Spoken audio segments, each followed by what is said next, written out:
trying to get my stuff together. Like like the idea that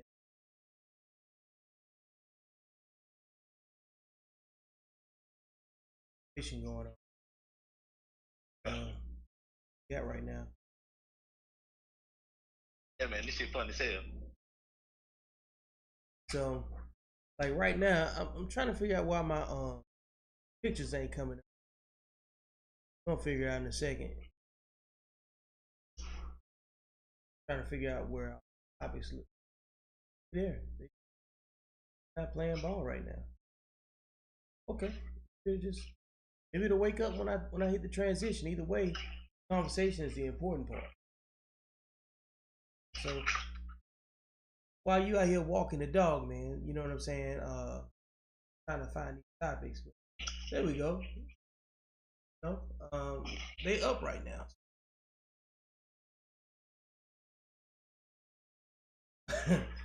Hey, what's up, Pray? Hey, what going now? Huh? So we got some topics to discuss, man. You know what I'm saying? With with Dr. Umar, people have an opinion about the school. Hang on a second. Let me go ahead and get this track recorded. You know. All right, cool. No, that's not it yet either. But while you working on that stuff, man, you go ahead and tell me about your day. Why I keep working this out, man. You know. I mean, my day was pretty regular, smuggler, man, with the work for the eight. Mm-hmm. Came home, man, still trying to recover, man, getting better, getting a little better every week, but neck still stiff as hell, man. Like feel like Frankenstein most of the time. Yeah. I feel like I got on shoulder pads and some shit. Like I'm walking around with like the game bent over, I still got the shoulder pads on. Walking like you got a tight chest. And right, just everything tight, man. Like goddamn, my nigga, loosen up. Oh man, hey. Hell no, man. So, uh, I'm already looking in the comments right now because I want to see what people been down to hear opinions about, you know, and my man Nate called Dr. Umar School Fire Festival Part Two. I haven't watched Fire Festival, but I've read enough about it. I need to watch that, man. Like the last 2 weeks been kind of hectic for me because my regular gig had me, you know what I'm saying, actually trying to earn my paycheck, you know. So, and I ain't doing no tripping about it or whatever. I just wanted to catch up and stuff. So, man, Mike put me on to some stuff, you know what I'm saying, about the Fire Festival. But I just haven't had time to really, like sit down and dedicate no energy to it. Um, so, you know, we we're just working with the latest and greatest information right now. So, you ready to talk, man? You ready to get Let's into it? do it. All right. Let's get to it.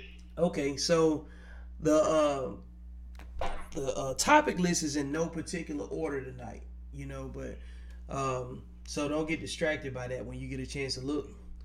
But so politics has always been a very touchy point when it deals with black people, right?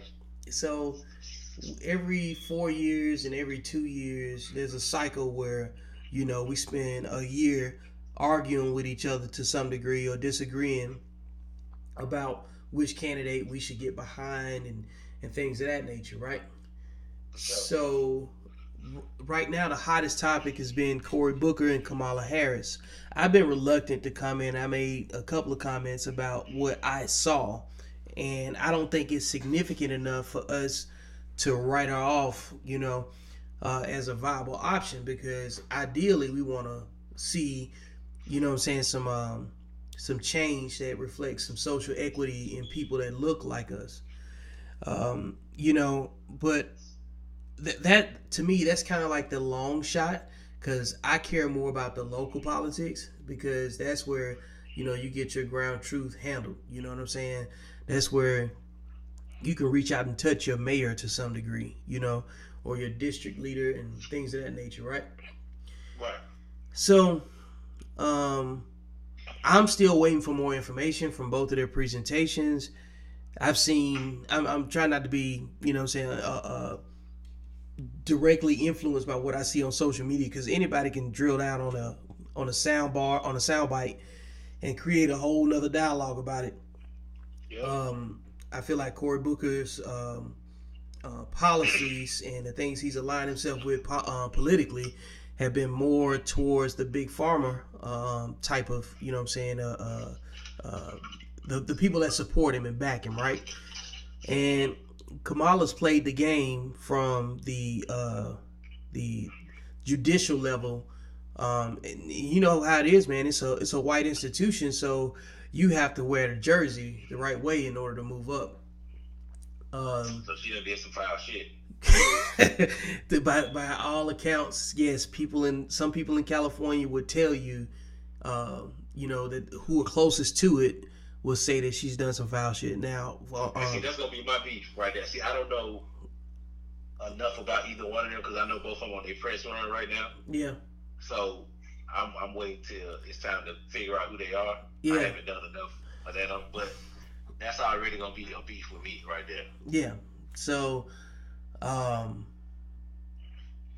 don't know how to get us to. I don't know what I could do to make us care more about levels of politics where we think we can have some impact, aside from just having the conversation. Because I understand that sometimes you gotta. Right now, it seems like I'm choosing an STD. You know what I'm saying? Like, I feel like we're gonna get an STD either way. You just gotta choose. You're gonna get the one that's gonna require the pill or the shot. So, but again, that's how I feel. That's not what I've, researched enough to align myself with. Even though I've seen, plenty of indications, and I've heard these names over the last 4 to 6 years, and depending on what they're involved in, right? Right. So, how do you feel about all of that? I think one way we can get people more. I mean, maybe at some point we just got to reteach it, like start over. Like, how about we just actually break down the hierarchy, like the chain of how the government works from the top to the bottom, or whatever. Because a lot of people seem to think just because, like, the local vote, like you seeing who the president is, should be the result of what you do locally. Yes, they should reflect. Yes, but so go ahead. You can't start at the top. Like we just want to start at the top, right? But then when the local stuff come on, we change the channel because that ain't what's on. That ain't what's popular on the timeline because everybody don't live where you live. So you never see local stuff on your timeline. It's cool. Rare that you see that, like, because it's everybody just jumps on what's national, and nationally we can't help each other. But locally, we can. So I always tell us to start home. Just if you start in your own crib, like that's how it's got to go. Yeah, I agree with that, man. I think that I'm all about. We talk about the difference between control and influence, and I think a lot of times people assign too much value to certain words and not enough to others. I think there's a lot of overreach in the idea that we can kind of control our politicians. We can kind of toss our vote for someone, right? But what they do with that, based on where they work, is relative to what they have to deal with every day. So you could say, I elected you to do this, but like, that's cool and everything, but when you get there, it doesn't happen that way. You know what I'm saying? I feel like I have more influence and control and equity at the local level. And I feel like if everybody focused on their communities, then at some point, the consistency will reflect in the hierarchy, because what I can say has changed for me socially at this point in Trump's current administration is that I have a distinct line of how far and how long I talk to white people about what specific issues. You know what I'm saying? I'm always evaluating white people that say that they're my friends, and I'm always evaluating black people's situation awareness, because like the reality is that we got to figure out something quick to insulate ourselves economically. That's my logic, you know. So when I see people still, you know, like dragging their feet about it and not making any kind of plans that lead towards an economic exit strategy, I question what are they doing for the culture, because at this point everything that we do individually does serve as an ambassador for the culture. You know what I'm saying? Mm-hmm. If there's never been a time to get your hand in a pot, you know what I'm saying, or get out of your feelings and get back in your bag, I think that's what we got to do now. And I'm kind of not reluctant, but I'm tactful about how I bring that up, because I don't want to come off as somebody that sounds condescending or act like I've made it or something like that, because I still got a 9 to 5. You know what I'm saying? I made some good moves here and there, but the thing is, I jumped out there feet first. You know what I'm saying? In some things, and I figured it out as I went. We're not in a stage anymore where we're allotted time to wait. You know, we don't get paid enough from our jobs to save enough to be able to retire comfortably. You know, so we have to figure out some way to economically insulate ourselves as we get older, and that way we can establish some real social equity that may lead to political leverage in our local politics. Right.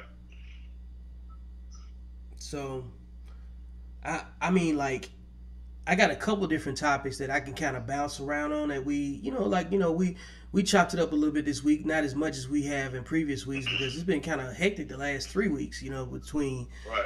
your surgery and my regular work cycle. But all of these things I'm talking about lead to another design that I see, that I feel like we need to reestablish. Everybody's talking about reestablishing Black Wall Street, and we always talk about let's make some obtainable things happen first. You got to lay the bricks in the road, right? For sure. So, and I think that we need to focus on doing some things like reestablishing our own, an updated version of the Underground Railroad. You know, like where we create spaces for people that already have a plan, that are self-starters but maybe need a little bit of assistance in logistics to get themselves situated. You know what I'm saying? They got to have a plan, almost like a business plan, and Right. we create some economic spaces that provide them a little bit of relief to, like set themselves up for the next move. Because like I want to see that happen with entrepreneurs. You know what I'm saying? So like, we already talked about it. Like if you plan to move to Texas, I want to make sure I'm in a place where I can help with that transition. But you're not going to be Right. asking me for 10 grand to get yourself situated. You're really just going to be looking at, hey, I just need a space where I can think, and if I need some networking assistance, I can figure everything else out from there. You know what I'm saying? We Right. need Right. something that creates a level of intellectual ownership for our own situations. That way we care about it more. Because, it's just like giving a kid a car when they turn 16. If they ain't spend their money on it, they tear it up, they're not going to appreciate it the same way, right? I ain't gonna respect that car. Right. So I think that there's an opportunity in all of this political uncertainty. You know what I'm saying? And I think what we can control is our regular dealings with each other. Like we gotta transition from uh, being so unbalanced with certain topics as the primary topic, and also, balance that whole conversation out with some of these socio-political and economic discussions like what we're having right now, to kind of change and propel us forward, in regards to how we think and how we perceive things, you know.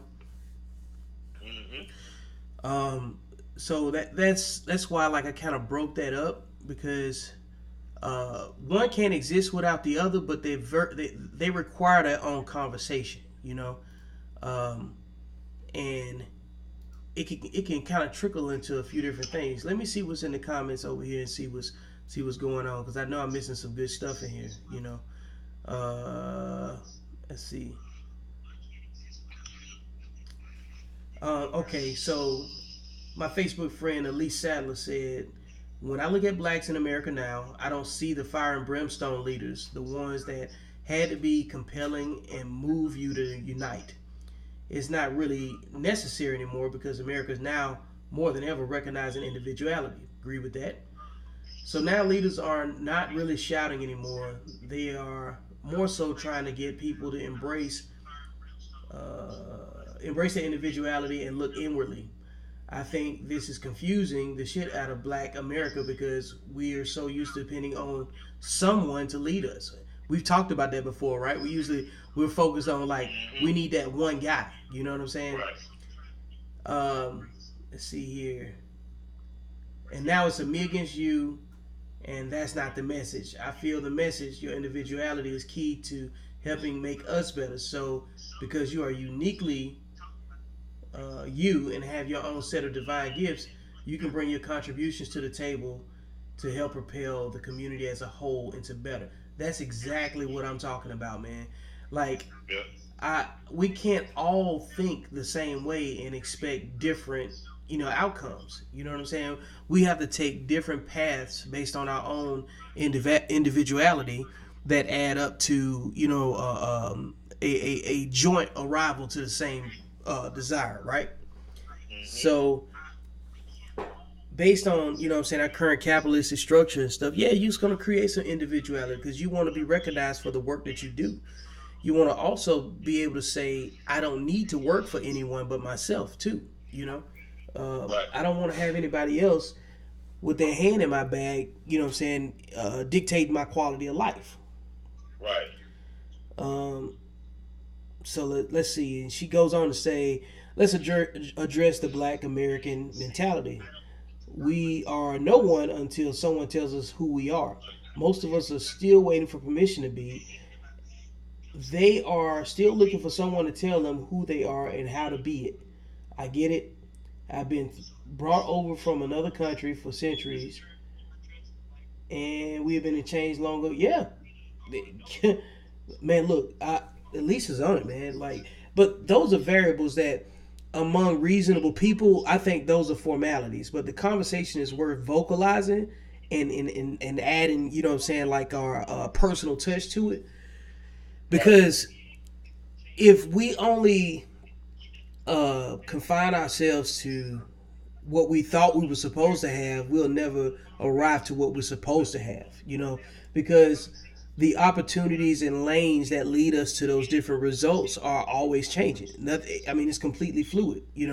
The same drop of water does not run over the same rock in a river. So when you look at these different metaphors, man, and how they represent us going forward, our resources are there. The opportunities are there, but our resources to obtain a path to those opportunities is always changing. But the whole flow of everything is always constant. That represents the river for me. That rock ain't going nowhere. But the speed in which that water is moving over that rock determines how the angle of approach I have to take to get to it. You know what I'm saying? Right. So it becomes some economic, calculus, I guess you could say. Okay, so my man Ben say, my issue with politics within the community is that the community may not share my governmental needs. Until the majority raises in social class, I probably won't identify. If I go home right now, 80 to 85% of the people are worried about welfare, government programs. That doesn't matter for me necessarily. Correct? He said he falls into a different class, and he's trying to climb. I'm not worried about making the bottom comfortable. That's the individuality part, because we've seen what it's like when you stay there. You know what I'm saying? Like even in my book, when I talk about those multiple poverties, your intellectual poverty, your relationship poverty, your financial poverty, and your generational poverty. All of those have different equities in a push-pull symbiotic relationship. And I think economics are the main driver in a capitalist society that dictate the way that you see something worth doing or not doing. You know, like how many times we've seen videos where guys like Adrian Bronner walk into a fast food restaurant, try to hand somebody that worked there $10,000, and they won't quit. And they won't quit. And even Kanye West's poorly articulated message about, like slavery being a choice, at some point in economic slavery, I see what he was trying to communicate, as we witnessed with the shutdown at some levels. And I'm not talking about people that's got like, $250,000 better jobs. I'm talking about folks that's working for 40 to 80, right? Or 40 to 60. Well, pick an income bracket that's below a six-figure gig. Once you get dependent upon, that 9 to 5 and that W-2, and you are deliberately not trying to find another income stream, you kind of reconciling yourself economically to the whims of somebody that may have a Twitter rant and decide that, the government's not going to open up that day or for a time. Right. But to me, that showed me that, well, it validated. It didn't even just show me, it validated. It was some things that I always thought, could that could happen. And when it did, it validated everything that I had been working towards leading up to that point. Now, in no way, shape, or form have I made it. Like I said before, I still got to work, but I know that the pieces I have right now give me a little bit more control and influence over my outcome, or for the outcome of my household, for me and my wife, than it would if I was still dependent upon, like that one source. Right. So you got to have a unique talent, and you got to grow it, and you got to harness it. And if you don't align it with helping other people, it's going to be limited too. You know what I'm saying? So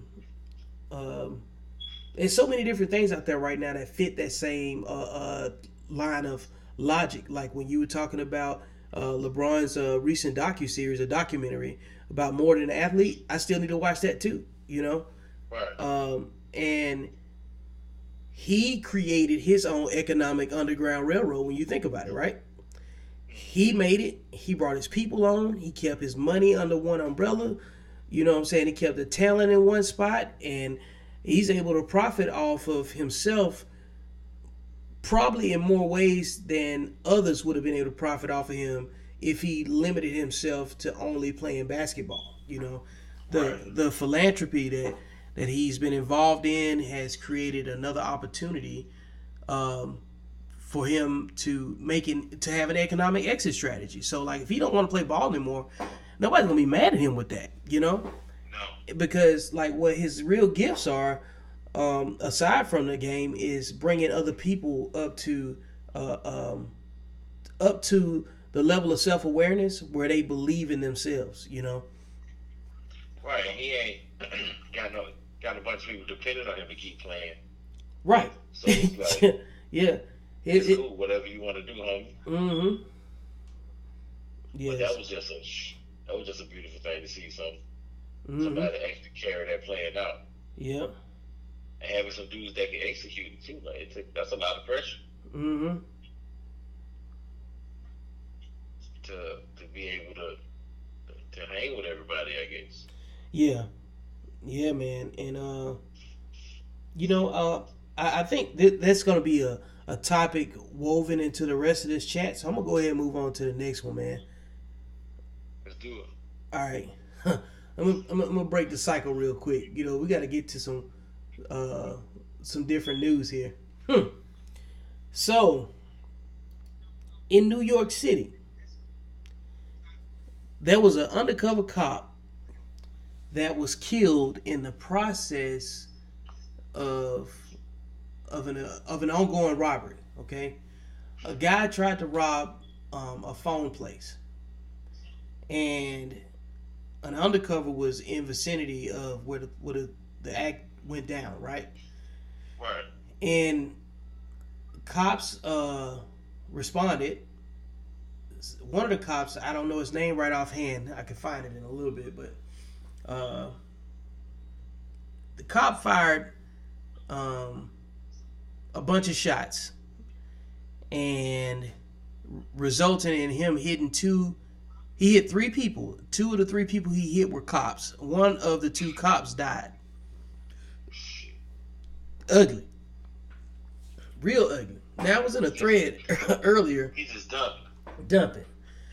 And it reinforces a lot of stuff that I've said in the past. You know, I remember last year with the Starbucks situation. I remember making a post. You know, the one that happened in Philly, right?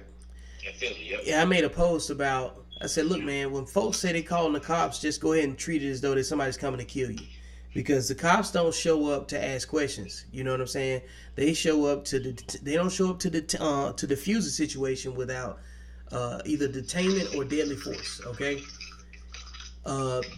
Most instances where we look at the escalation of a situation, the cops respond to the initial call as if that's the actual result when they get on site. You know, how many times have you gotten a phone call from somebody close to you and it sounds hysterical, and then you get to the situation and it's not what it said it was?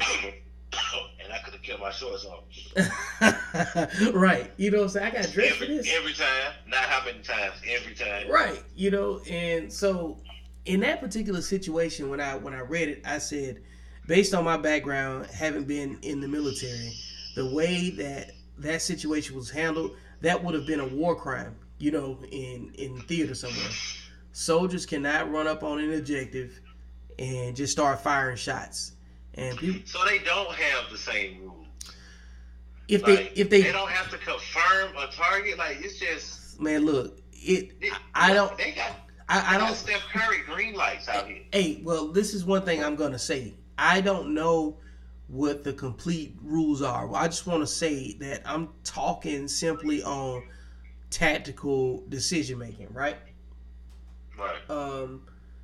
I've heard some very specific things said in the past, like make sure you see what you're shooting at. You know, I think that's pretty simple enough. You know, just starting there, and ultimately, there were some people that was in this one social media thread said, man, you don't know what happened. You got to wait for the facts. I said, okay. I said, right now we're just talking about the information as it's presented. But based on how the information is presented, it looks like somebody just walked up and started shooting. They started shooting. If a cop ends up shooting two other cops, I can kind of give a pass on the undercover, because if they didn't know, they didn't know, you know. But one thing is for certain, some communication wasn't happening. And then get this, the dude that was trying to rob the place had a fake weapon and was later believed to have attempted to have a suicide by cop event. So he went there trying to fake rob the place so the cops would kill him. Okay? What? Yes. People got some issues out there, man. That's a long way to get down that street, boy. Correct, man. But in this situation, I was talking to these other two guys that just wouldn't sit back and just say, look at the information as it's being presented, and then make an honest assessment about it. And they were too busy saying, you don't know what happened. I said, I got that. Most people don't know what happened. But if two cops get shot by another cop, that to me says that the one cop just had the fire for effect type of mentality. And then lo and behold, it said there was 42 shots fired. Oh, this is my homeboy Brian. Hold on, let me go ahead and answer this real quick. Let me put you on, all right? All right. Yo, B, what's up, man?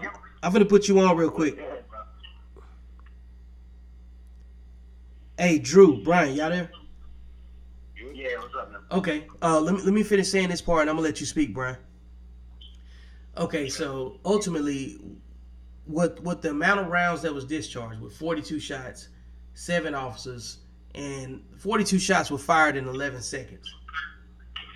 I don't know what type of logic was applied before the triggers were pulled, you know.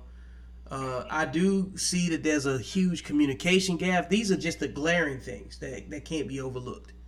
So Brian is actually in law enforcement, and I'm glad he called because I like to get his input on it. So, but hey, look, but before I say anything and open you up to questioning, to everybody that's listening, Brian cannot account for every bad cop. Okay, he don't know every bad cop. Just like you don't know everybody that's stealing cash out the register where you work at. Okay, so like don't put some of y'all that won't even report negative behavior to your own HR. So don't try to get Brian to save the world because he's in law enforcement. Okay. So Brian, I'm gonna go ahead and let you talk, man. Yeah, man. Let me just introduce myself real quick, man. My name is Brian. I know Vic for a little bit. I served in the military as well, in combat arms. I've been in Iraq. I've been in law enforcement now for about coming up on 4 years. I've got a tactical background, SWAT training, canine, narcotics work. So, I like to follow a lot of these things and stuff, mainly because, even though this information is out there, a lot of people still, they either don't know or don't understand, what we're allowed to do or why things are done based off the decisions that we make. And although it may seem like, well, why would they do that? Or why did they do this? Or why did they fire this many shots? There's a lot more that goes into it than just, what you read or what you saw. So whenever, and we talked about this thing before too, especially on these law enforcement topics, man, I like to have the conversation with people just to provide some kind of insight, Right. And I don't have all the answers, you know what I mean? I can't tell you, and I don't know exactly what occurred for this particular situation because I actually saw this last night when I was at work, so I didn't really get to look at it, but I know some people got some questions or whatever, or some people were going to ask, well, why did this happen or where is this happening? And that's kind of what I want to try to be able to answer to provide some kind of clarification.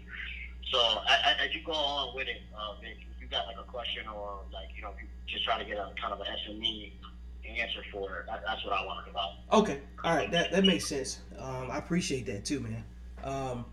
Like when I saw it, I was like tactical mind because look, first and foremost, everybody that's talking right now, we all have served, okay, and whether you've had immediate involvement in a firefight or had some sort of CQB, close quarter battle training, very precise stuff.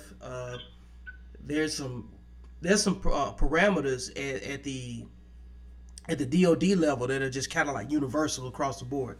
Do we agree on that? Mm-hmm. Okay. Yeah. Because TTPs are the same on some things because uniformity is key in situations revolving around use of deadly force. One of my friends, Mike Mata, is a former Ranger, SFAR guy, and he was providing, like a lot more context as well about things that go along with preparing folks to deal with identifying a threat in a firefight.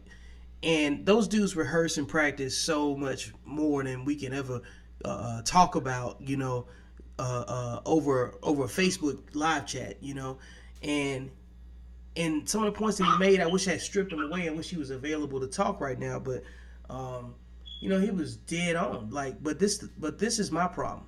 The stuff that was done, the stuff that happens to U.S. citizens at at the hands of law enforcement would be war crimes, and if soldiers had done the same thing in a foreign country, in an actual combat situation, because I just don't understand how come like when the use of deadly force is authorized and said that's the way to go, like what are some determining factors other than just saying I fear for my life?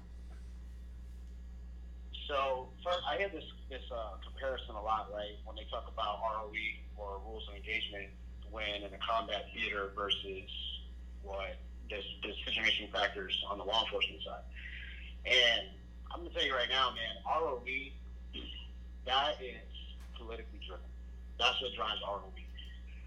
Depending on what phase of the operation is you are in combat, is what's going to decide how aggressive forces act. So look at, 01 on the invasion, 03 on the invasion in Iraq, when you're in your shock and awe phase, it's pretty much game on for the most part. And, Right. You know, a lot of guys can tell you that they're there. You know. Yeah, I get that part. I was there during that time. Like everybody can take a L at that point.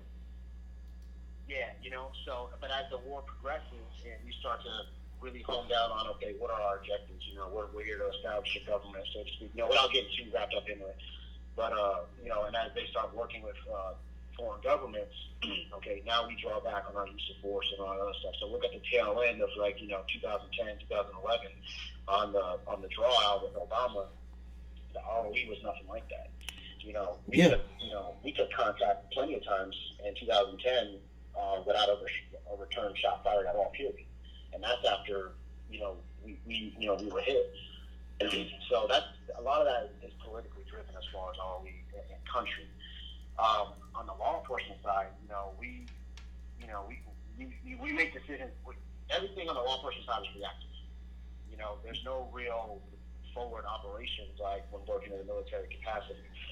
So when officers, it happens a lot. We see like when officers arrive on scene, because they kind of give you a breakdown, right? The way when a call drops for an officer, right? You're in your vehicle, you get.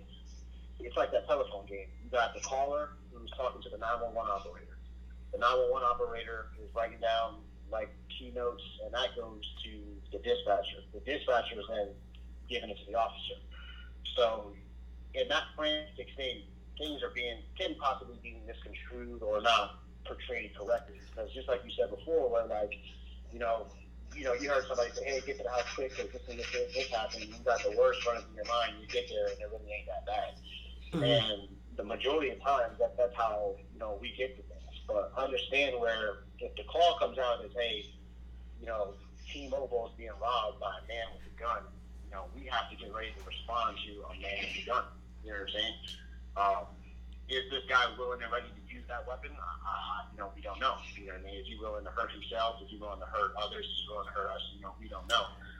So we got to understand that the mindset of when we get there is that, we don't exactly know what's going on. We just know what we've been told from the dispatcher and from the caller and the call taker. Understood. And so we don't even have all of that. Right, I got that part. I understand the heightened sense of awareness in arriving to the scene of whatever the site is, right? I got that part. But at some point, when you get there to the site, with all that heightened sense of awareness, shouldn't that be a point where you regroup and say, we got to reevaluate the threat now that we're here with eyes on? Yeah, it's time a lot. That's stuff that, when you're en route, you want to try to communicate with responding officers. A lot of times, a good policy is what's going to help that. Saying, what's going to happen, or, you gotta make sure there isn't an immediate threat. So you're saying, understand that. So now, and I'm not trying to interrupt you too much. I want to make sure we reiterate the same thing. So there's a difference between policy from police precinct, the police station, or whatever. So without knowing the local policies for that particular unit's way of doing business, then that's an information gap, is what you're saying. Yeah, and that can be an issue, especially if you have different agencies responding to the same call. Okay, Drew, you got something you want to ask or add, man? Oh no, man! I'm just hoping. I do find it interesting about what little information that they have coming from, I guess, to the cops actually going to the scene. Like that is not more detailed as far as actually what's going on. Yep. So does that automatically make them go to 10? I think they have to pull up on 10 anyway. I mean, and a lot of this kind of boils down to the individual officer, right? Yeah. And this is something that you see, and this has been my observation in the time that I've been on the job, is that a lot of times what dictates an officer's response upon arrival has to do a lot with their experience, their prior experience. Okay. My first call on the street was to a shot's fired, somebody had been shot, so in my mind, I was going to, now granted, I already been in combat and all that other stuff, but think about, the brand new person who's just gotten into law enforcement, never been in any kind of deadly force encounter, and their first call they get on their own is to, hey, this person, there's a man on scene, he's already shot somebody, so already going through his mind is like, okay, I'm possibly going up to a fight. Right. You understand what I'm saying? So that's going to already gear your mind towards something. That part makes sense. If somebody's already shot, I get that part. Mm-hmm. Yeah. So Well, what if it's like, Go ahead, Drew. no, yeah, no, I'm just saying, like, what, like, that's one extreme, like, somebody's already shot, but, like, what about okay, you got a guy standing out in front of the store selling cigarettes. How do we get to 10 from that?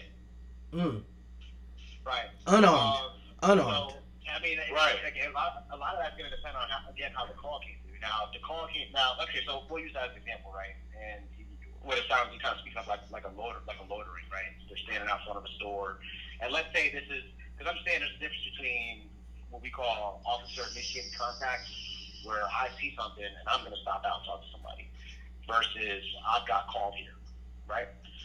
So on the event of, and let's say we'll kind of go with that as an example. Let's say I got a call about, a man out front of the store loitering, possibly selling cigarettes. In my opinion, do I need to show up, hopping out and, hey, do this, do that, get on the ground and this and that? I mean, I don't possibly think so. But I do need to have command and control of that situation, right? Because so many times have we shown up to maybe something that was minor, or maybe something that was like we would call it a suspicious person or so. That's how the call came through. And the guy's just hanging out front, right? And you may think that, okay, well, why do we need to approach a man like this? Because it can go from 0 to 10 just like that. And if I come in on 0 and homie's already on 8 or 9, now I got to react to that, right? Mm-hmm. So when you show up, you got to have a command presence. Well, and I think that's a lot of the issue too, because like when in the situation that we're discussing that's up right now in the current topic, the first thing I said was they did not have positive control over the situation, and control is established through communication. Do we agree with that? Mm-hmm. Of course. Okay, so that I think is it? Do you think it's too far of an assumption to say that the cop that fired all the shots did not have a clear line of communication to the other 2 cops that he shot? Yes. That kind of goes into a kind of a training aspect, in my opinion. Again, I don't know the layout of. I got that part, but just put yourself in that situation. If you roll up to that particular situation and it's 2 cops there, do you not try to establish whereabouts and command and control with your counterparts? Yeah, you should. If you have direct comms with officers already on scene, yes. All right, cool. In this situation, based on how it was presented, let's just take 2 different variables. Let's just assume that those guys had communication with each other. Do you think that one of those officers made a unilateral decision? Yeah. Okay. To do what? To actually fire the weapon.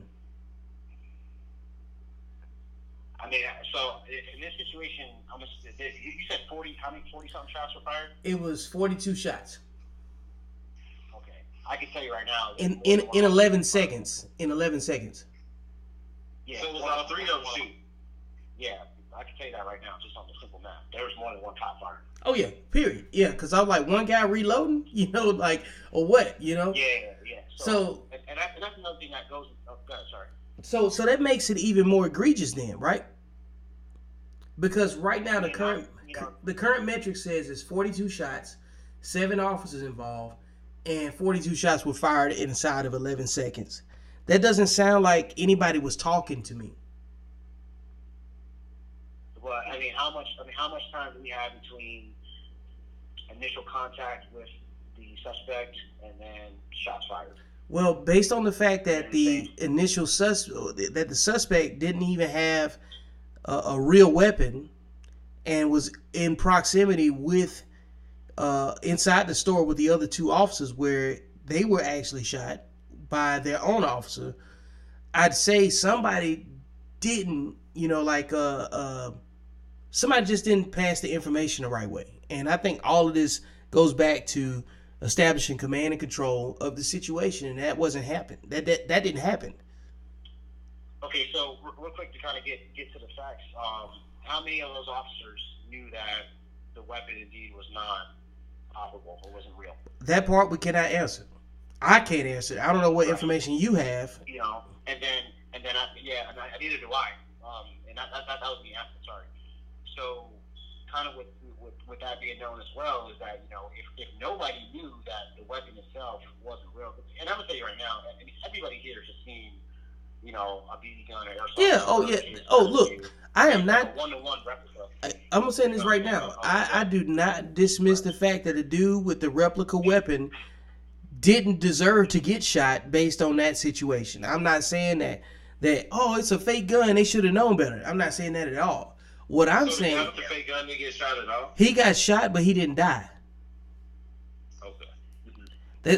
From what I read, he got hit 8 times and he's in the hospital right now. He was, he was supposed to, he was allegedly trying to go death by suicide by cop. Suicide by cop. Yeah. He wanted to die. Yeah. Which means like he brought the fake weapon hoping to induce involvement of the police and actually being shot. So what I'm still ultimately what I'm saying, based on the numbers and the simple idea that if somebody fired 42 shots inside of 11 seconds, like you said, what we don't know is how long were they on the objective before first contact, right? I'm saying ultimately that somebody still should have been like, hey, if you guys are gonna go, what happens when you leave the range? Keep your weapon in up and in down range, right? Yes. Like, so what I'm saying is if you got 2 people that's on the objective, and they say, hey, we got a guy with a possible gun, we don't know if he's gonna use it. If you guys have to fire, this is where we'll be located inside the building. You know what I'm saying? If it comes down to it. If you get this motion, I see what you're getting at. You see what I'm saying? Yeah, in that case, yeah. Okay, so anyway, so let me kind of I'll talk kind of from my agency how we would do things, and then kind of in a general stance. Would you have So now in law enforcement, we have a lot of times what we call either a push or a hold, right? If I've got a subject who has a weapon and hasn't hurt anyone yet. I need to try to make contact with as soon as possible, but I'm probably not going to go in there blazing. You understand what I'm saying? Yeah. I'm going to take that tactical pause with the officers that arrive on scene, and we're going to say, hey, look, you've got lethal, you've got non-lethal, and so on and so forth. This is how we're going to try to do it. We're going to try to call him out, or if you need to go in it, we're going to go ahead and do that. Those are the kind of things, if it's permissible, yes, that you want to have established. Everybody needs to have their assigned roles and what you're about to do when coming into a contact like this. You're absolutely right. And if they were granted that time, then that's what should have been done. You're absolutely correct. So that's the part I'm talking about right there. Yeah, go ahead. I'm sorry. And a lot of that does go into departmental training, which you will notice. And I think you said that these guys were detectives, correct? What's up now? These guys were detectives? No, these guys were, one of them was a detective and 2 were cops. So. Okay, so some patrol guys. Yeah, uniform guys. Yeah, and you'll see a lot of that. And I'll be the first to tell you right now, man. Believe it or not, the law enforcement side really, really suffers when it comes to weapons and tactics training. Just because the dude is a cop does not mean he's proficient with that firearm, and I'll be the first to tell you that right now. Okay. So these guys right now, I've seen out there. I mean, on the range, I have a hard time, dealing with it, being proficient on their weapon system. And I'll tell you that right now. That's across the board, nationwide, when it comes to law enforcement. Okay. and it's the truth. They hurt on that, whether it be because the department doesn't provide enough, or they don't take the initiative on their own to further themselves in their craft.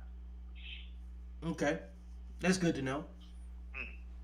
And I'll be the first to say that right now. And there's a lot of cops out there that say that. Not every cop, man, just like not every soldier is a gun guy. Got it. Yeah. And I say this all the time, man. And you know me, Vic, man.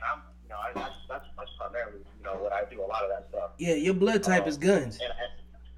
Yeah, but I focus and I harp so hard on it because I can mess up a report, right? My supervisor's going to say, hey, fix this. He's going to kick it back. I correct it. I can do that 20 times. But I show up to a gunfight, I got to get it right the first time. Yeah. You know what I'm saying? And that is the mentality that you got to have when your profession requires you to carry a weapon. Man, I recall these few words that Chris Rock said in one of his stand-ups. He said, "There's some professions where you don't get to do anything but be perfect. The pilot can't make a mistake." You know what I'm saying? Police officers are not afforded the opportunity to make a mistake in taking somebody's life without having to answer for it. You're absolutely right, Vic, and I totally agree. But and to stay on topic, man, like I said, again, a lot of factors go into this is, who showed up first, who relayed this information, and then when you got detectives, and then patrol guys showing up to the same kind of call, it kind of makes for a little bit of chaos because detectives are going to show up in plain clothes usually. Okay. And what happens is, and there's literally courses based around responding to calls in plain clothes, because a lot of times like this, and whether it been he was mistaken or the guys who fired the weapons just couldn't shoot, officers get hit. So they're responding to a call in plain clothes, not able to be identified immediately. And all an officer sees when he gets there is, hey, a man with a gun. And, hey, that's a man with a gun, right? Yep. So he ends up getting shot, unfortunately, and he's, a good guy. And that happens. And a lot of that does because, either they're working on separate comms where he's working on a different channel, or they're unable to communicate, or he doesn't have comms with him when he responded. So now he's there kind of in the wind trying to do the right thing and gets misidentified. So, and understand that, I'm sorry, to go back to the ROE thing, where in theater where they say, hey, you can't fire unless fired upon, that doesn't apply here, okay? I don't have to wait for somebody to put hands on me in order to do a preemptive strike, right? Yeah. So if I can articulate your body language, knowing that this dude's probably about to swing on me, or you're going to do some type of forward aggressive action to me, I don't have to wait for you to do it to go ahead and push you on your ass. You right. know what I'm saying? Mm-hmm. So I don't have to wait for the threat himself to fire that weapon at me. If he's making that motion where he's going to point it at me, or he's going to walk off into a crowded area, I'm justifiable in going ahead and using deadly force, because you are now a threat to myself or to the general public. So you know what I'm saying? I want to make sure I clarify this too. I understand the nature of what they responded to. You can't assume that the police are going to show up with flowers in that type of situation. You know what I'm saying? Yeah. So what you identified were some other, variables that aren't necessarily discussed between like comms, which is my main thing. It's like we got to this point because of a lack of communication and a lack of being able to identify. And then you identify time constraints as a variable based on the threat itself. And, and there's a lot of unknowns, and the situation's still fresh. And it's going to be interesting to see what information they omit from the public view and what they want to center the narrative around. They still going to charge the dude with the death of the cop, though. It ain't no ifs, ands, and buts about that. I'm just trying to find out, like, how does something like this go so bad with like when you got firearms, you're thinking about, like, how do we not shoot our own guys? You know what I'm saying? Like I don't. Yeah, man. And the first thing is at a minimum, let's not kill our own people. At a minimum, let's at least go home with 5 people. Yeah. If we came with 5. Right, man. And I'm telling you, man. I'm telling you right now, man. I should have seen where guns are drawn, man, and I see dudes, for lack of a better word, fucked off. Mm-hmm. You know, and you kind of got to grab them by the collar and be like, hey, you know, get your stuff together, do this and do that, because a lot of these guys are lacking in that area when it comes to tactics and firearms. It's just true, man. And it's across the country. How much officers are lacking in firearms training and tactics training. It really is. And I will say, and I can't speak for every other state. I don't know about New York and how they do. I will say Texas is usually pretty progressive about that. I work for an agency where, we're offered a lot of training. When you get there, initially when you get there, you go through 2 weeks of weapons training. Mm-hmm. It's a whole month. It's like an indoctrination type of deal of like, hey, this is how we do things here. This is how we work, and they want to make sure that you're good to go on your weapon systems. And understand that a yearly, which is usually what departments do, is like a yearly qualification, like the Army. Yeah. That ain't nothing. You know what I'm saying? That's just it's just to check the block. You got to go shoot on your own. You got to go shoot on your own. You know what I mean? It's just like PT, right? What you do in the morning is that sustain. It's what you do on yourself is what's going to get you an improvement. Correct. Yes. You know what I mean? And you got to be willing to take that time to do it. Again, this situation, man, just seems kind of like a cluster. It's like, like I said, without really diving into it, because I just kind of saw it last night, is they got a call. Multiple officers responded. This officer was probably in plain clothes. But again, were they in the store? Or how was the store laid out? What was their positioning?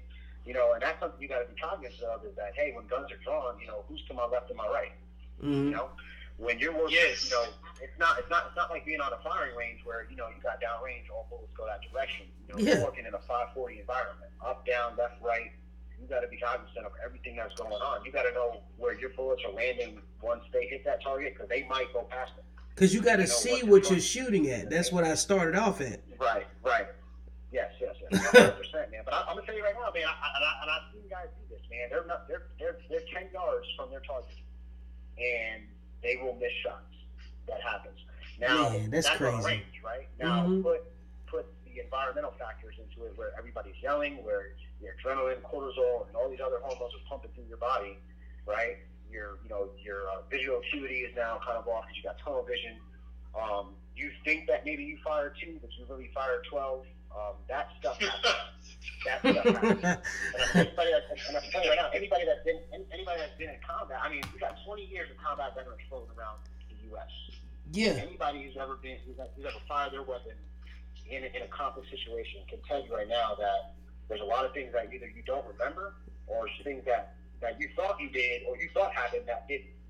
You know what I'm saying? Yeah, I get it. And I understand. And so when you say, and again, I don't know how many cops were there when shots started getting fired, but if you've got 7 officers and your standard duty size weapon carries 17 rounds per magazine, right? We'll go with like a Glock 17. Glock 17 carries 17 rounds in that magazine. Right. When you say 42 rounds between 7 officers, that's really not a whole lot. That just tells me everybody at least fired at least 5 rounds. Yeah, I agree with that. Yeah, and at 11 seconds, that's not a whole lot. I can tell you right now, I can fire quite quickly in 11 seconds. I've seen it. So, I know better. What I'm saying is that it's like you said in your pre-planning before you approach the objective. You got people identified for lethal and non-lethal, correct? Correct. And in the absence of communication, chaos exists, correct? In this situation. Absolutely. So I think what I'm trying to get at is that the cops set themselves up for failure by not establishing control. Because some people said, man, it's the perp's fault. I said, wait a minute. Perp's gonna perp. Okay? That's just perp gonna perp, bro. You know what I'm saying? So, like, you just gotta find out the best. Like, you can't get, like, if you work in retail or customer service, and one of your customers has a bad day. That's just what comes with retail and customer service. Do we agree with that, right? For sure. In the line of work as a cop or a law enforcement professional, whatever terminology we want to use, a crackhead's gonna crackhead. A perp is gonna perp. So that's your bad customer for the day. Like, you just don't have to have a gun. So the circumstances are different, but we can't just get ultimately caught up in the perp actually perping, right? We got to look at the person that's charged with a little bit more responsibility in a uniform capacity to conduct their duties in a way that doesn't endanger innocent lives, correct? 100% right. All right. The safety of the public is always number one. It doesn't always come out that way, but that's the intent. I understand what you're saying. Well, okay, it should be. It should be. Forefront, right? Yeah. At the forefront. That should always That's a decent ideal and principle to operate off of as a baseline metric. I'm with you on that. So, but man, I don't know if we could talk about this topic enough. You know what I'm saying? I think we kind of already have, but since you're already hanging out, you want to hang around for the next couple topics? What you got up next? Let me flick the slide and see what we got. You know, okay. The next one we got up right here is it'll be up in a second. Lawmakers are proposing a massive overhaul to the student debt system. Borrowers' monthly loan bills will be automatically deducted from their paychecks, and the plan quickly drew criticism from consumer advocates who called it a mandatory wage garnishment. So basically, out of here. No way. What? That's exactly what it is. Mandatory wage raping. Bruh. Like, no. Get that shit out of here. They're making you. The fuck out of here. They're making you. Are you serious? Hey, it's a proposed I'm bill. fully planning to go to my grave with those fucking loans, man. They're fucking the strategy up, man. Hey, Vic. Fuck out of here. This is the first time be hearing about that, but it's over. Hey, I'm a hop off, man. When if more of this stuff unfolds, or we got more like law enforcement related topics, man. Again, we talked this before. I'm gonna show up there, and we'll do it together, man. Like thanks for ringing me in, bro. I just wanted to speak on some things, and if anybody else got questions, please feel free to hit me up. Hey, we got to catch up tomorrow anyway, man. Tomorrow Thursday, you know. Oh yeah. I gotta talk to you. Make sure you call me. I got some things coming up. I gotta handle. So call me later on or tomorrow. All right, bro. Yep. Okay. Yo, that was a good chat right there, man. Hell yeah. Man, like I like the fact that it's good to get both sides, man. You gotta get both sides. Yeah. You'll never get that side. Folks don't want to hear it, but that don't mean that it's not relevant. You know what I'm saying? Just because you don't want to hear it. So, and motherfuckers must say they don't give a fuck about what the cops talking about. So let's this student loan thing, man. Oh man, it's like I'm glad I handled my business when I did, you know, and I chose the routes that I chose. So I'm not, you know, like I'm not walking around with a rain cloud of student loan debt over my head. And I chose the path that I chose. And you know, we've had regular conversations about entrepreneurship versus, you know, going to college. And I've always said go to college with a purpose to do something that requires a certain sophistication in education, right? And you gotta make the debt count. You gotta make the debt count. Man, look, make the debt count because the debt gonna be there, right? They counting it. Yeah. They They counting and rinsing. You know what I'm saying? So like, right? What? Yeah. So What? I've always looked at like colleges and universities as money cleaning institutions for rich people. You know, like you can hide your money in these institutions like a church. You know. Yep. And so when you get these big donations for scholarships and stuff like that, it looks like something that's based on nobility, but this is about tax. This is about tax sheltering, pretty much.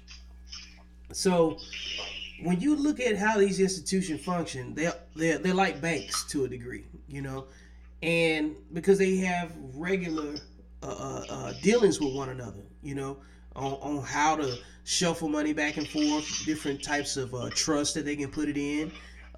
They even pay college football coaches out of the revenue that's already sheltered by the university. You know what I'm saying? In most cases. That's why these motherfuckers make so much. That's why they make so much money. So going back to when we've had the discussion before where it was kind of a touchy topic for some people in terms of opting for college or not, and some people running off to college to kind of hide in it or whatever.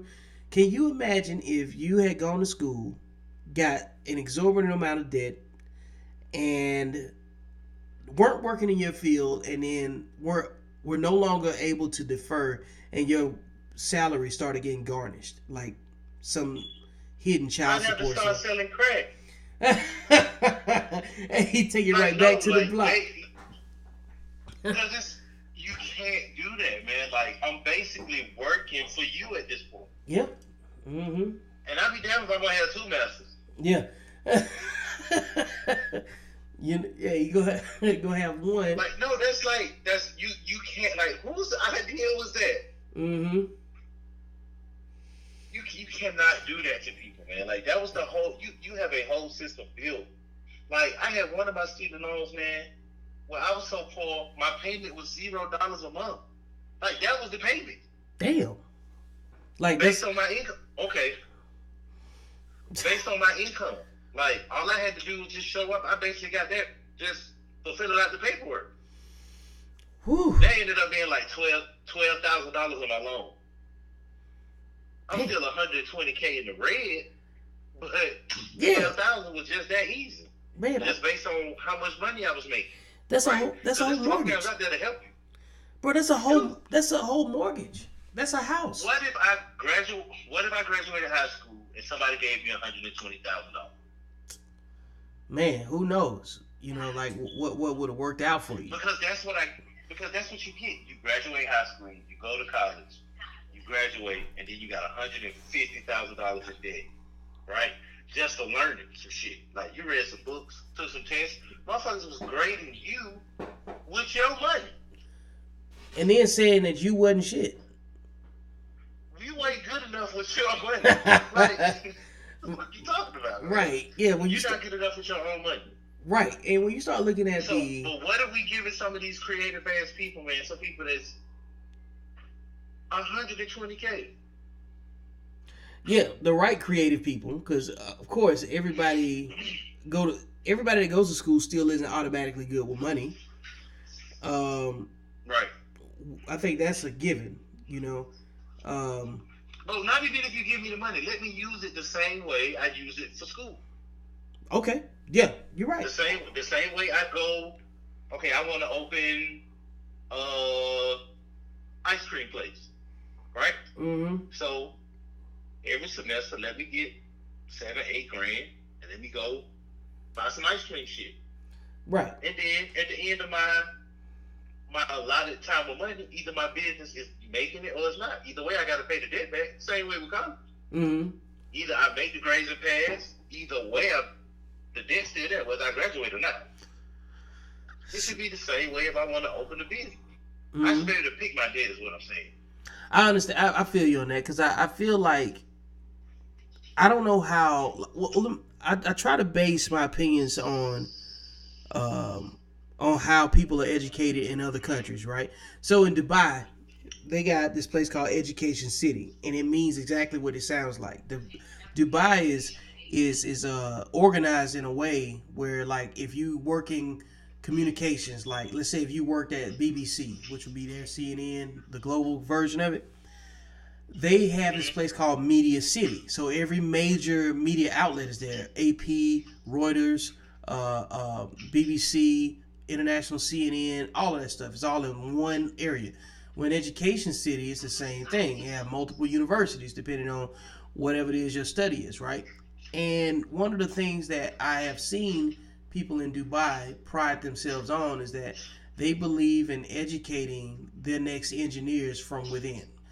and they go to school for free. Now, granted, they are probably subsidized by multiple countries, whoever they in bed with, financially through treaties and other, international relationships.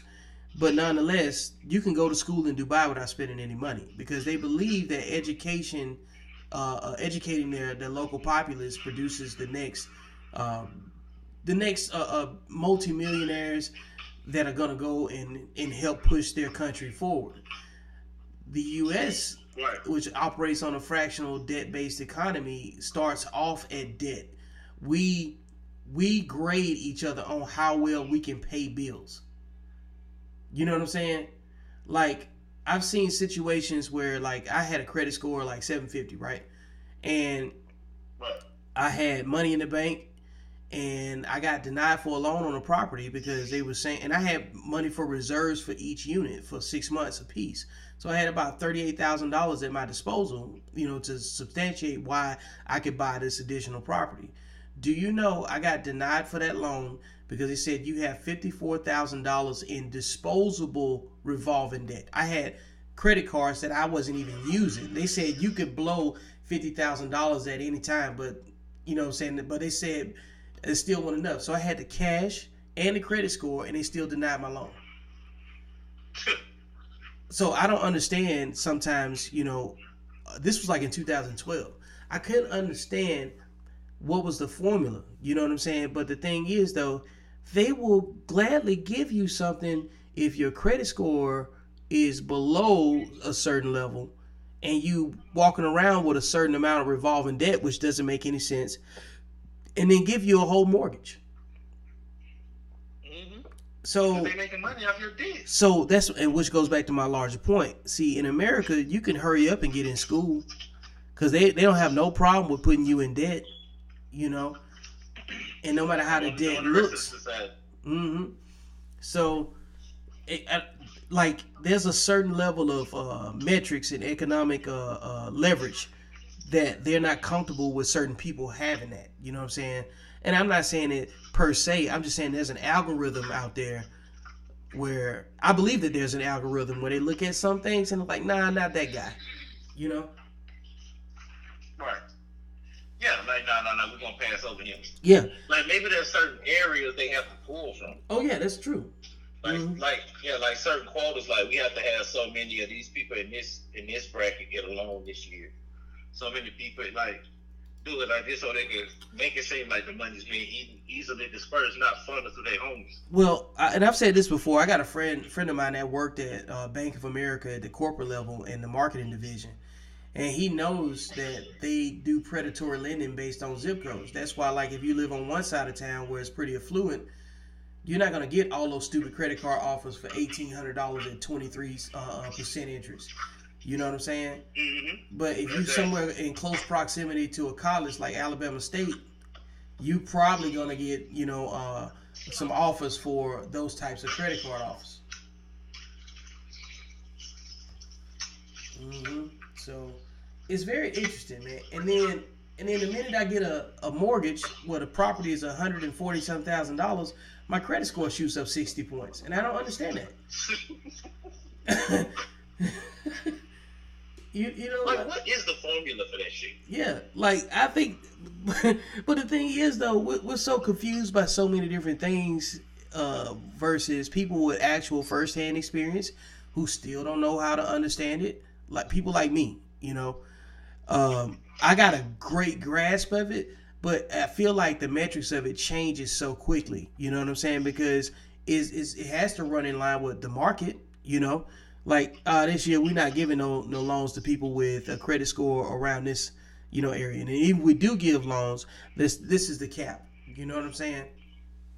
And then meanwhile you start seeing all of these debt consolidation loan advertisements and stuff like that. So then that's that market that gets ran out, and then you go run through their gamut, and then they hit you with some other crazy ass interest rates in order to get you to see consolidating your loans being very attractive and lucrative with them.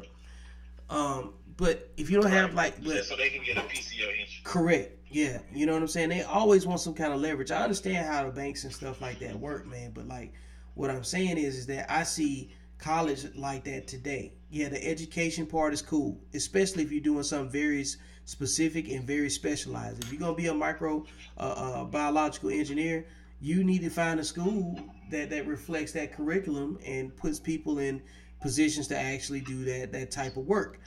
But if you just want to go be, I don't know, a professional librarian, you probably don't need to go to college for that. You probably need to.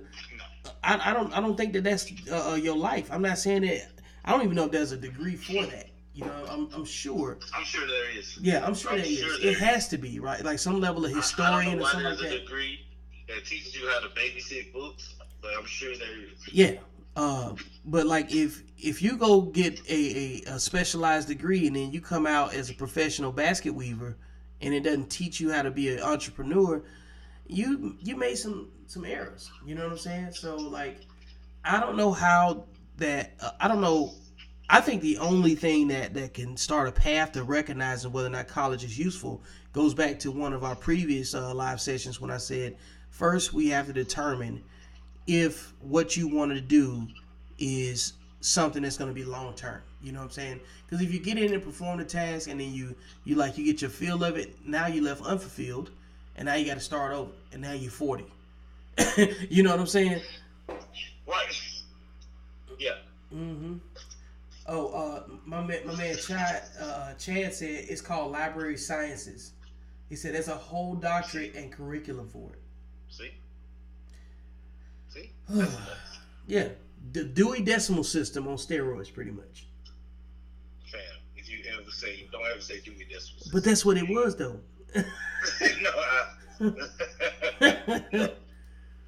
Oh man.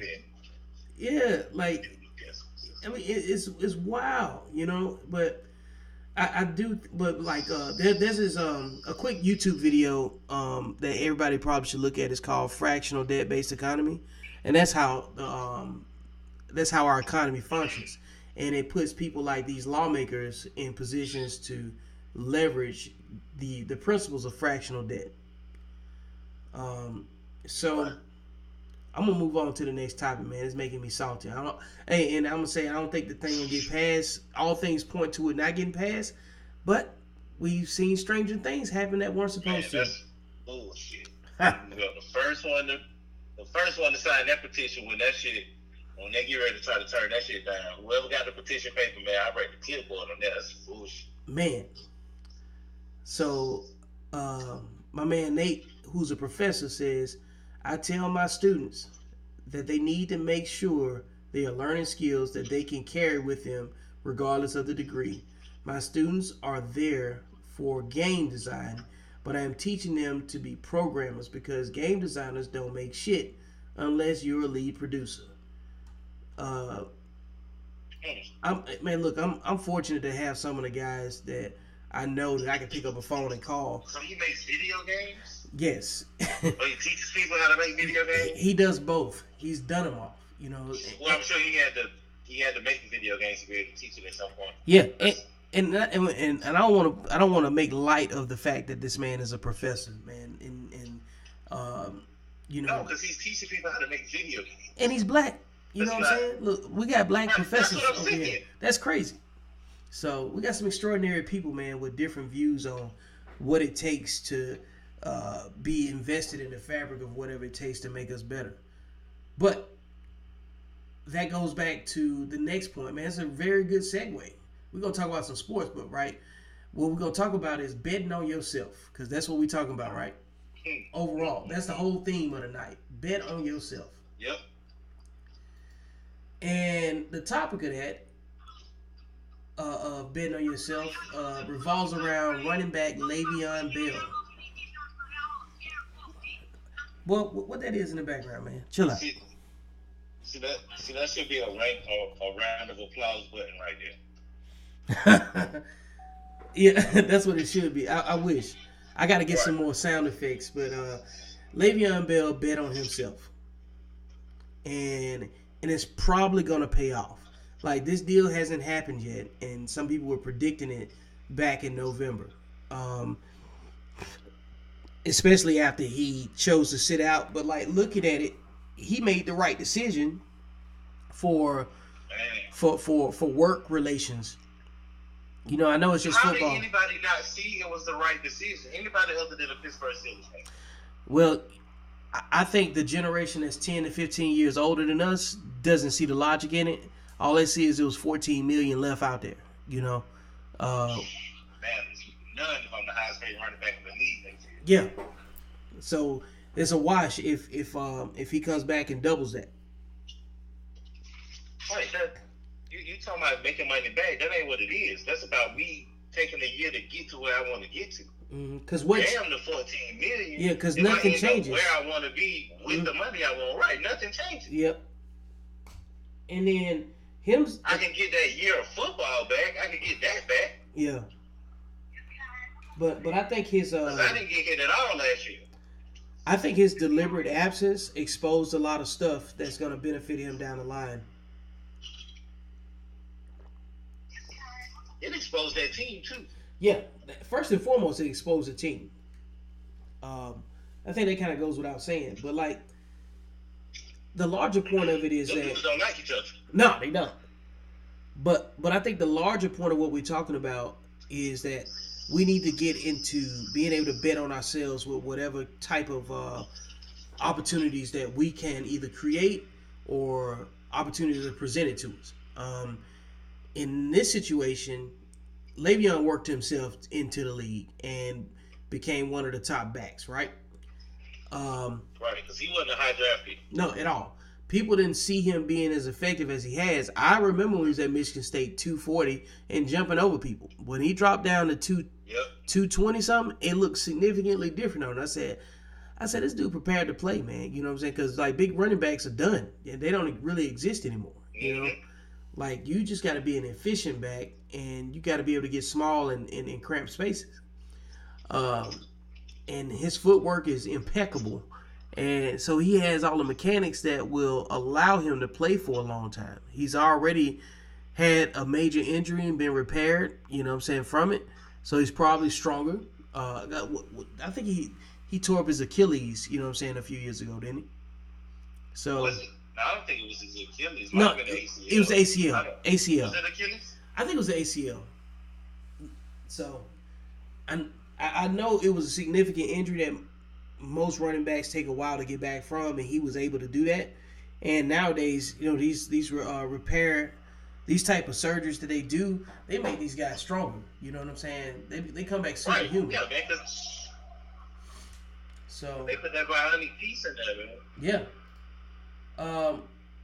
So this, I know this is pretty much your topic because we didn't, you know, we've spoken about it in before. But what's the issue with the generational gap with understanding why Le'Veon Bell did what he was supposed to do? You would think, because they can't see past some money that somebody giving them. That's all they see. Is here you go sit over there in the corner and tap dance. He go to $14 million. Mm-hmm. And sometimes it's bigger than that. Like sometimes you got to be able to see past $14 million. That man didn't feel like he was being respected, and for him, his respect was worth $14 million. So he went and got his respect, and it sounds like the $14 million is coming with. Like for some reason they can't get like all money is money to them. Like there's no scenario where you leave the money on the table. I see what you're saying. Like, so you either gonna be Steve Harvey or you gonna be Monique in this situation. You know what I'm saying? Like, right? That's what I'm saying. There's no scenario for them that ends up you walking away from that money on the table. And I don't subscribe to that. You can go. You don't have to take that money. Mm-hmm. If you don't work yourself into a position where you're in demand. He didn't draft Pittsburgh. They drafted him. Hey, if you could have said that in a Malcolm X voice, that would have been great for Black History Month. Right. So, you know what I'm saying? they want you. You don't necessarily. You just want to play football. Right. It don't matter where I play it at. Mm-hmm. And who's don't say and you see what happened to the locker room. Who's the don't say he know that too. He know this locker room is trash.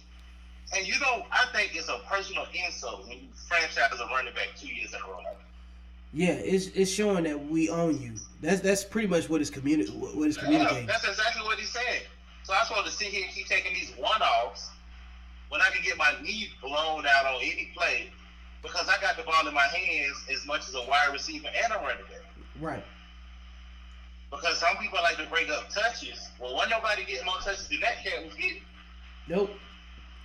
And you can't deny the fact so that... if I'm out here being... Right. If I'm the starting running back and the starting slot receiver, then I'm going to need more than this 14 and a half, and this franchise shit got to stop. Yep.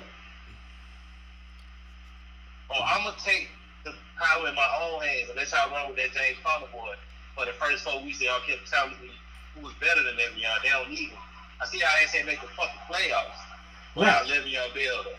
Yeah. So don't tell me about no fucking James Conner and no Big Ben and all that other bullshit. And the best fucking player on your team is Ryan Chesky from Miami. Yeah. He ain't going to the playoffs. Mm-hmm. And week 8, that shit sounded great. Yeah, it sure did. Because it was like James Conner this, James Conner that. By week 12, you wanted to fire your coach. Yeah. and Sherm hit No. Sherm had a good note. He said the fans don't seem to understand that $14 million isn't guaranteed against injury.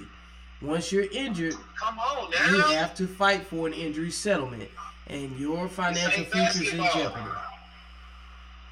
Mm-hmm. This ain't basketball, man. And James Conner finished the season injured. Yes, and he like a third or fourth round pick. Something like that.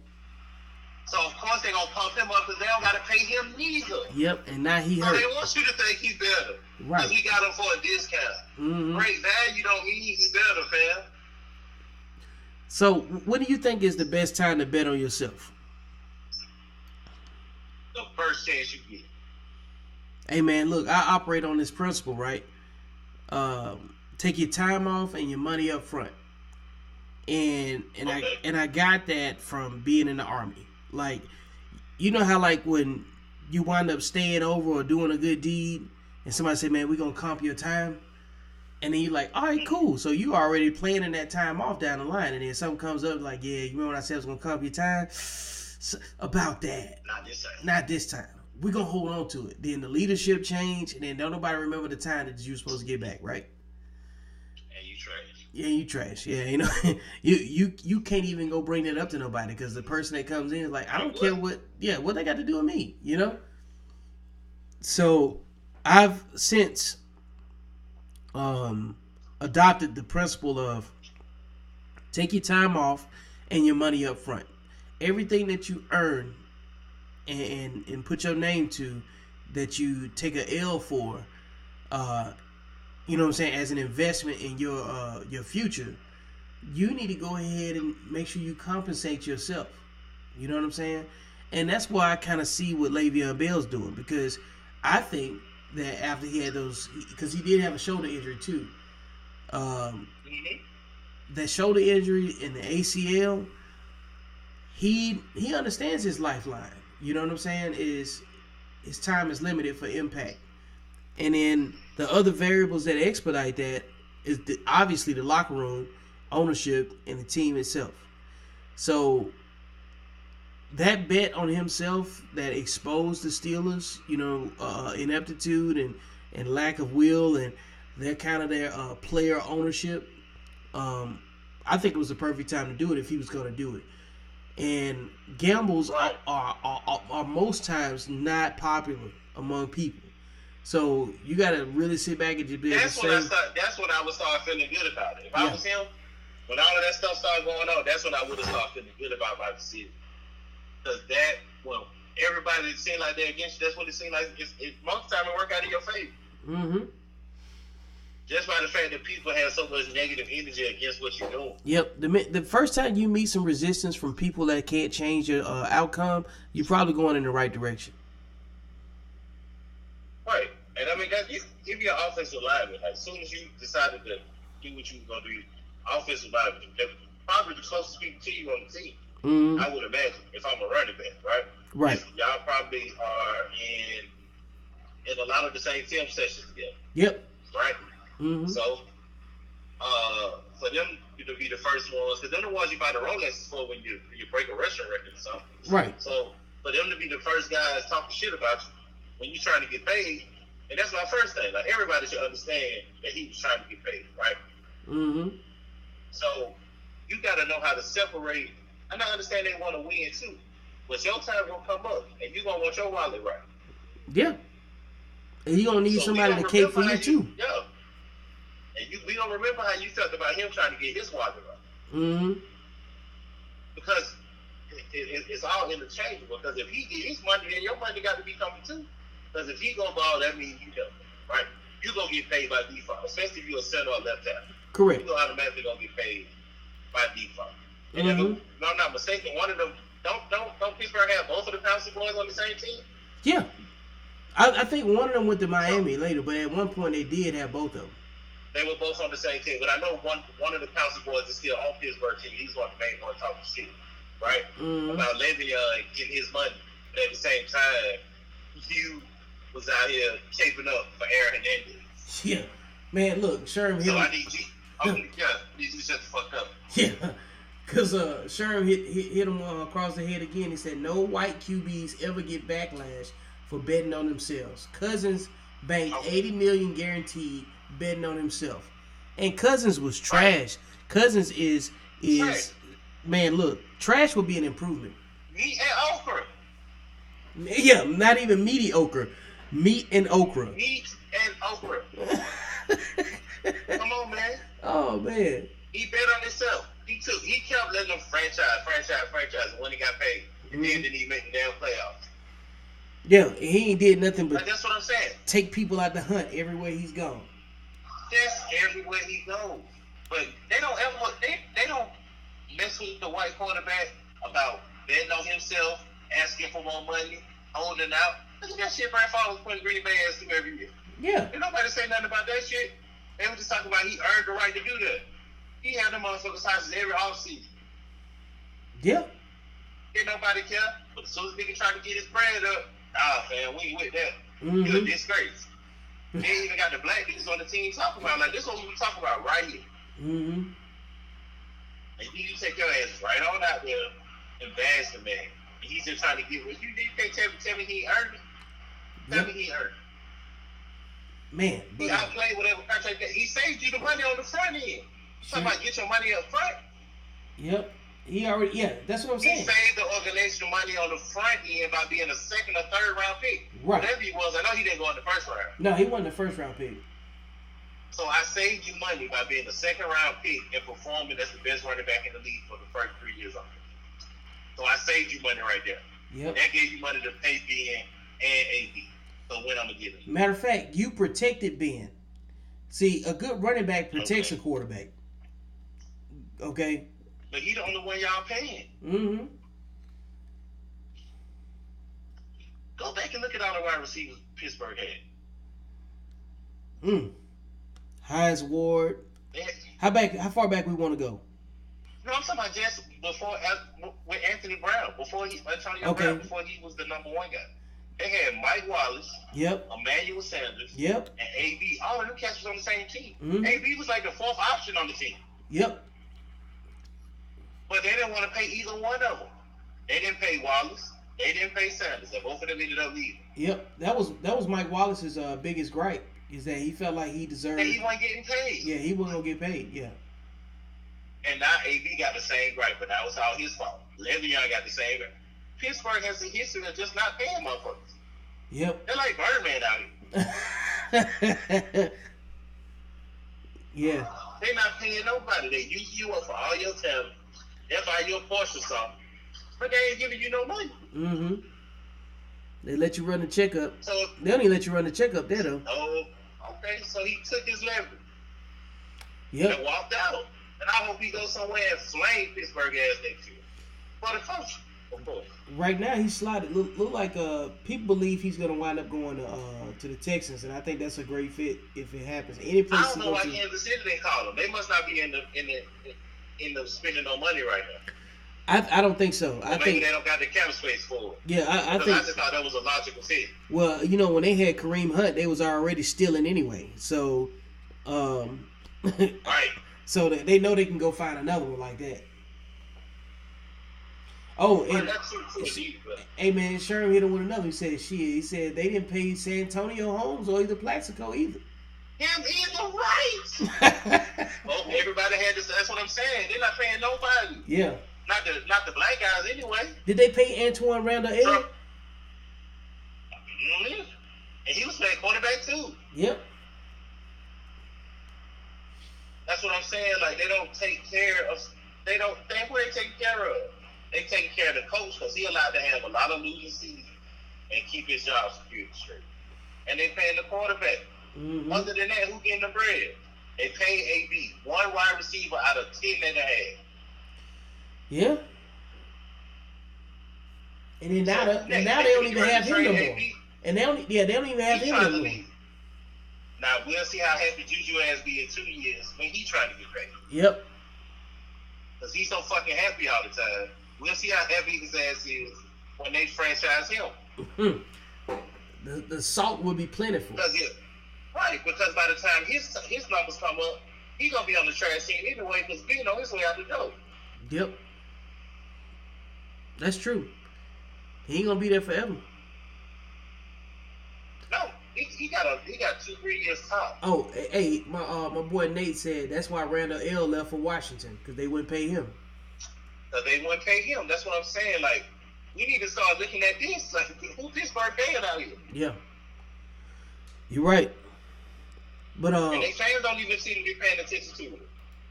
Man, let me come up with another interesting segue. I've been pretty good at this. So hang on, let's see what the next topic is. Ooh, this ain't gonna be happy. So, everything we've been talking about has been about creating exit strategies, by betting on yourself, and making sure you don't just do anything for the money, And I didn't put his face up there yet, but because I kind of don't want to talk about him, but it's necessary. A lot of people are upset at Floyd Mayweather, right? And his affinity for exacerbating and trolling on social media. He will tell you quick that he's not rich, he's wealthy, he does what he wants to do, and he won't be influenced by anything, what I'm saying. Not just because there's black people involved or anything like that. So you saw the video with him going in the Gucci store and then talking this shit like he normally do, right? Now, right. Gucci really just exploited Black History Month for marketing purposes. So yeah, they took over. Yeah, well, yeah, it was very strategic that they knew that they could bring that up. You know what I'm saying? It's Blackface, it's Black History Month, it's branding, it's popular, it's a shallow conversation that's ongoing. You know what I'm saying? Never ending, never gonna go anywhere. But I would argue that black people have been putting blackface on Jesus long before Gucci used it as marketing. Okay. Right. And for the same reasons that people have gravitated towards clothing, black people have painted the face of Jesus with something that we can try to connect with because we need to make it in the same realm of our own social disparity to say this is what we need to make us feel better.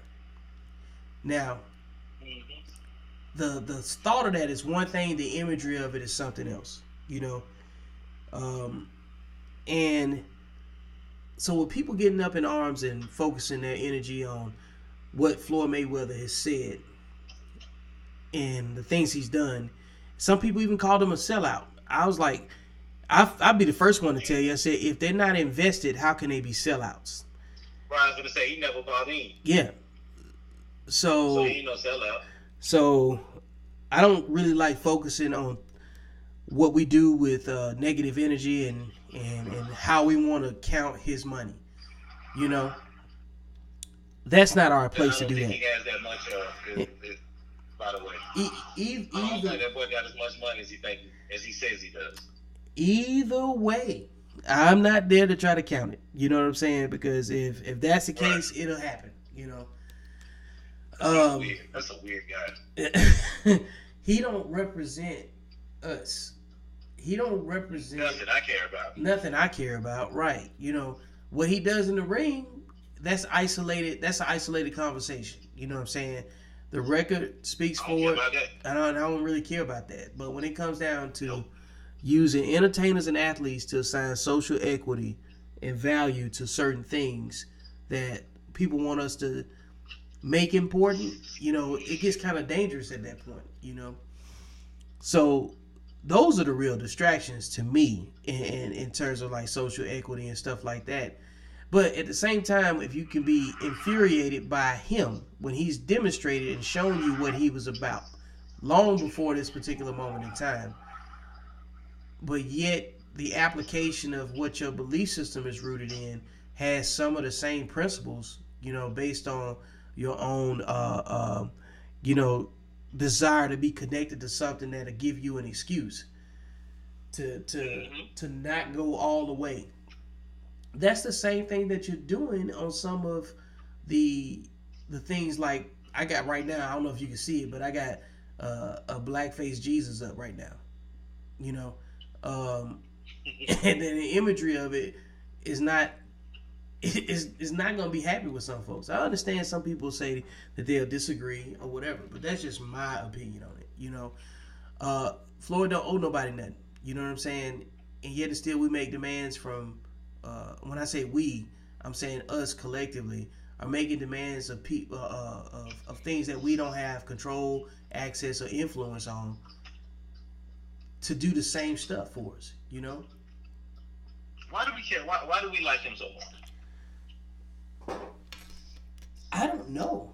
I think it's imagery first and foremost. It's a desire to have that one person, like Elise was talking about, that's successful, and we want to put all of us behind that one person. But the minute that they do one fickle thing, they throw everybody away anyway, right? So, and because we live in a time of cancellation culture, but we're not canceling the right shit.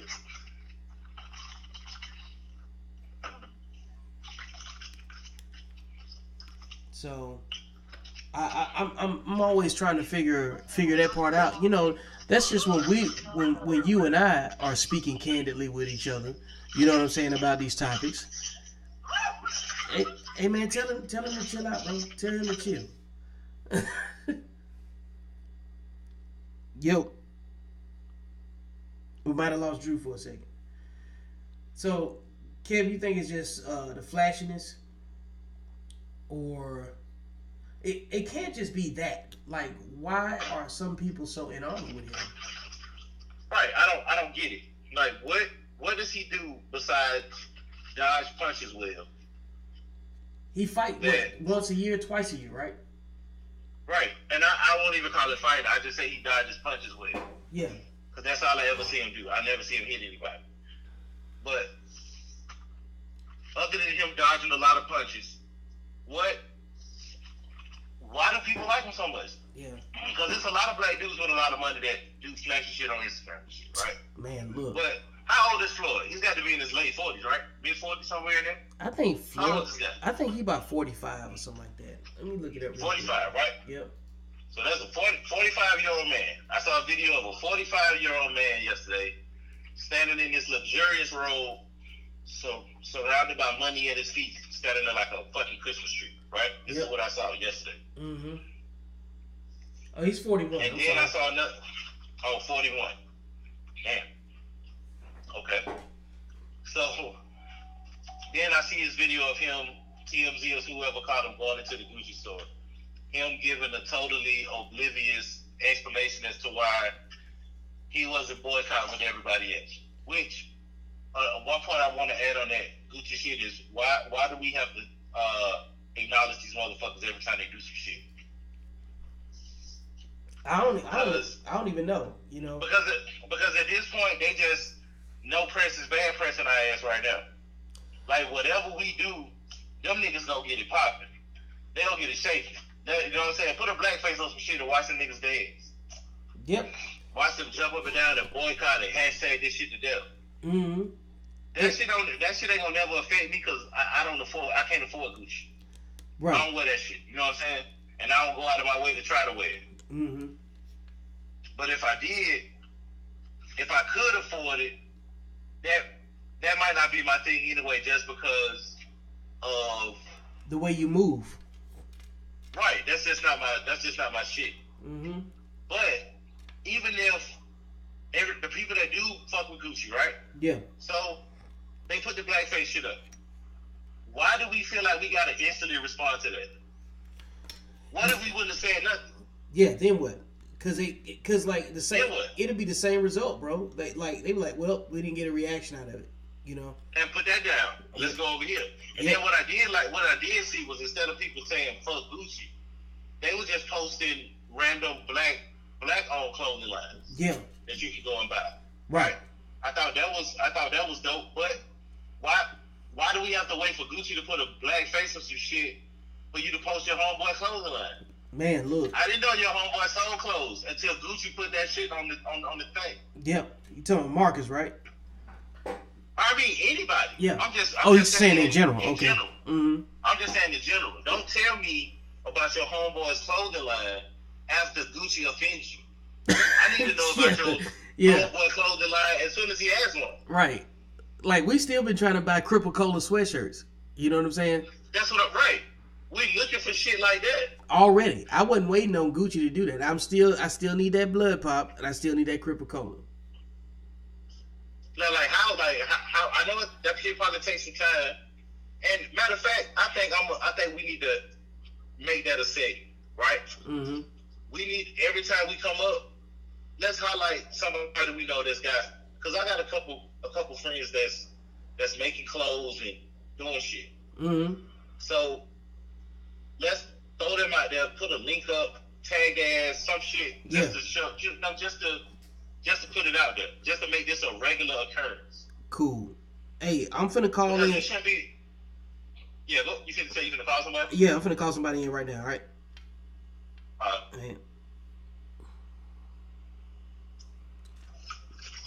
One of these days we're gonna get a little bit more sophisticated, but hey, you know what? I'm rocking with it like it is. Hey, man.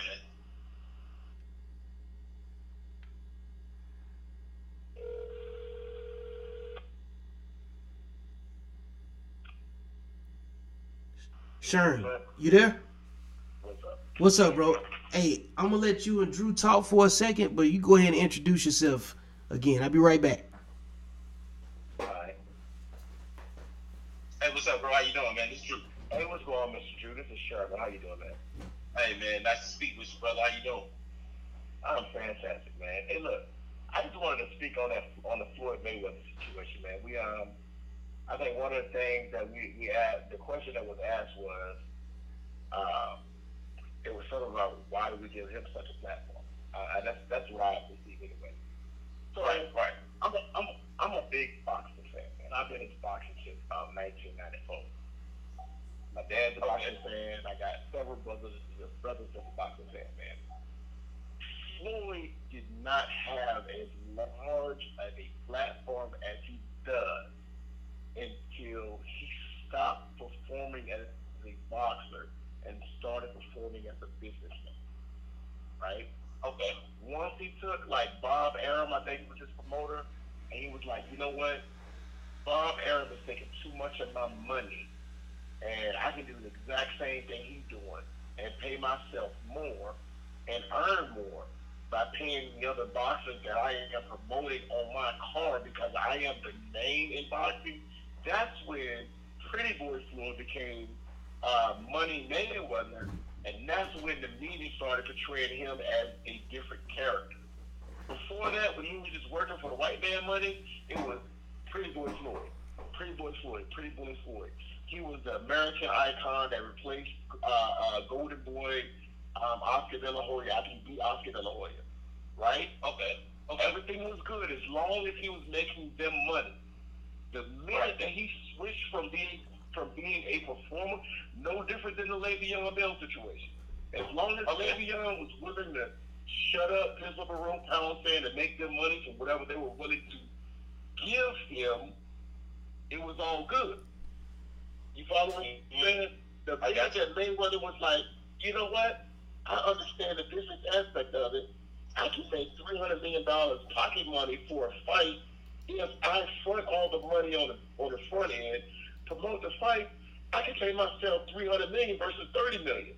Do you realize that one fight that he fought Pacquiao, he made more money in that one fight than Mike Tyson made his whole career? He made $272 million, and I think he made like another $100 million in the pay-per-view, I think. Right. Which is more money than Mike Tyson. Now we all know that the heavyweight fights always earn more than any other weight division, right? Right. So in that one fight, he made more money in that one fight than Mike Tyson made his whole career.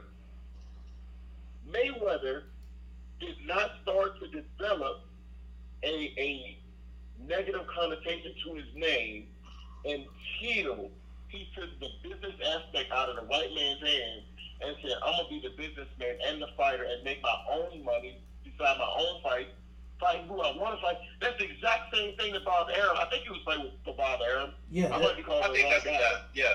No, that sounds like the right name. He did the exact same thing that Bob Arum did on his own and made more money, but it was only a problem once he started pocketing more of the money. No different than what Le'Veon Bell is doing in the NFL. And no different than what Kirk Cousins did in the NFL. But you know what? Kirk Cousins didn't receive the same backlash. Why is that? Oh, because he's white. He's a white dude. Exactly, because of the white man going forward and say, I'm going to be a businessman and earn my own. He's supposed to be. It's okay. He's supposed to, right. Exactly. And that's the reason why I wanted to call in to make that point. Mayweather did not start developing a negative connotation to his name until he stopped being a fighter 100% and started being a fighter 50% and a businessman 50% and started double, tripling, and quadrupling his money. He made $100 million. Explain to me any fighter that's made $100 million by fighting a person that only ever had an amateur boxing record. You can't even find that, you know. No. But when you sit there and you look at Mayweather versus Conor McGregor never had any boxing experience outside of an amateur boxing record. Yeah, he fought MMA. It's a completely different game. Mm-hmm. And what did Mayweather bank on that? $100 million. Yep. Actually, I think he banked like $150 million, and I think McGregor banked $100 million for that fight. Yeah. I got to go back and look at the numbers, but it was crazy. Right. It's only a problem, no different than any other black man that gets into business. It's only a problem when a black person has a business that's not fronted by a white dude. Now, I'll say this. I wrote about that in my book, which is called The Code. You know, it's available on Amazon. It's called what? The Code. And it's available. I got that. Yeah.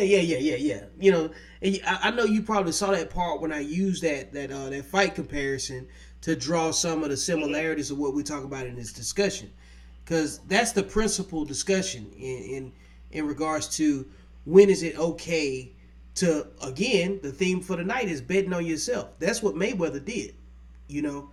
Right. But and we with that, like I'm okay with that. Innovation for that part, yeah.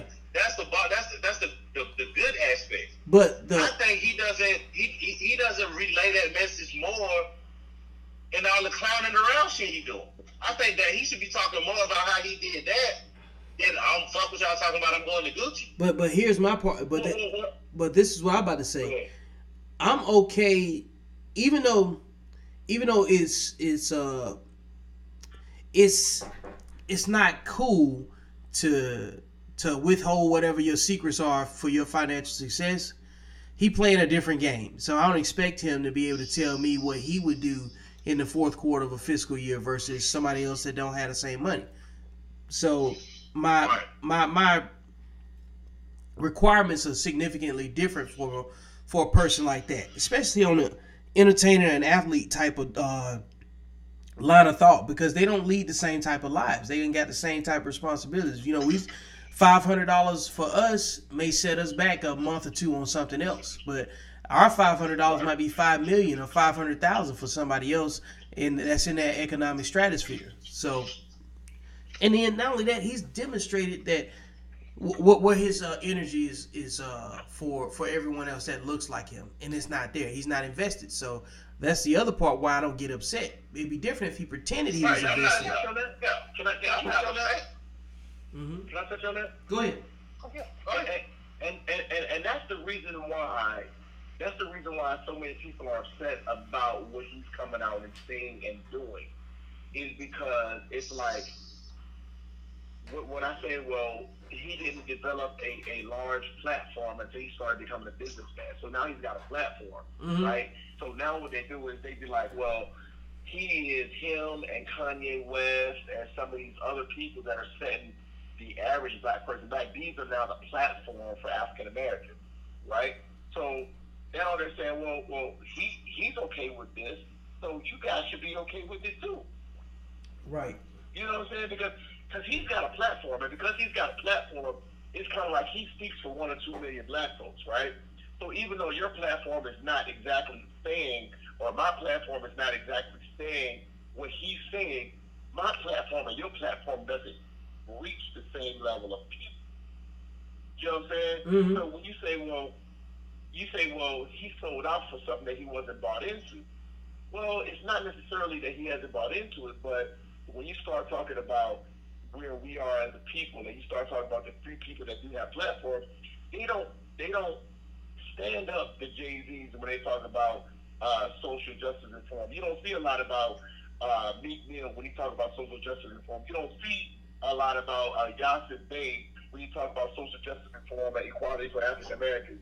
You don't see that on mainstream media when you talk about uplifting black folks. But what you do see on spins on MSNBC, NBC, ABC, CBS, CNN, all that, you see Kanye West going to the White House talking about make America great again. You see, the Floyd Mayweather talking about, blackface this. And my whole thing, I got to do more research on the blackface thing, because that whole blackface thing, it's not, you got to understand, in my aspect, right? You got to understand that there's American culture and there's international culture. Yeah, because right? you're right. Because and international culture is not driven by American culture. Nope. Right?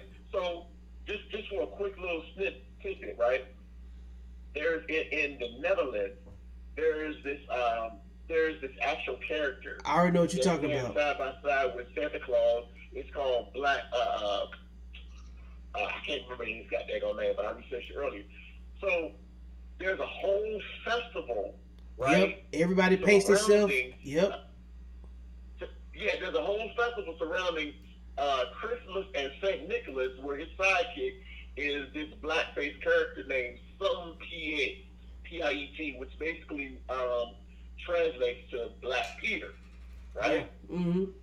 He's basically like Santa Claus elf in the Netherlands, right? Mm-hmm. So I wasn't going to post that earlier. I wasn't going to post it, but then when I started looking at dates, right, blackface was introduced in like 1830, right? Okay. In America. Mm-hmm. Blackface was introduced, blackface as a media, as a entertainment venue in America was introduced in 1830. I'm sorry, in the 1830s. This other character in the Netherlands wasn't introduced until 1850. Mm-hmm. So one of the things that I got to research is, well, where did they draw the inspiration? Yeah, like who sparked that idea? Yeah, I took that over there. You see what I'm saying, right? Right. Mm-hmm. So we gotta understand that, yes, we are in America. America's only 300 million people out of 6.5 billion people worldwide, right? Right. So we're roughly what's that? 1/5, 1/10, 1/8 yes. of the world population. Yeah, we might be offended, right? Mm-hmm. But guess what? Gucci and all these other companies are not U.S. based. They make their money abroad, man. They make their money abroad. Why? It does matter. It does matter because I'm just going to use blackface as an example, right? And I'm not saying that blackface isn't offensive to African Americans because of what we've been through. But you got to understand that that's 1/10 of the world population, right? So let's just say, for hypothetical speaking, right?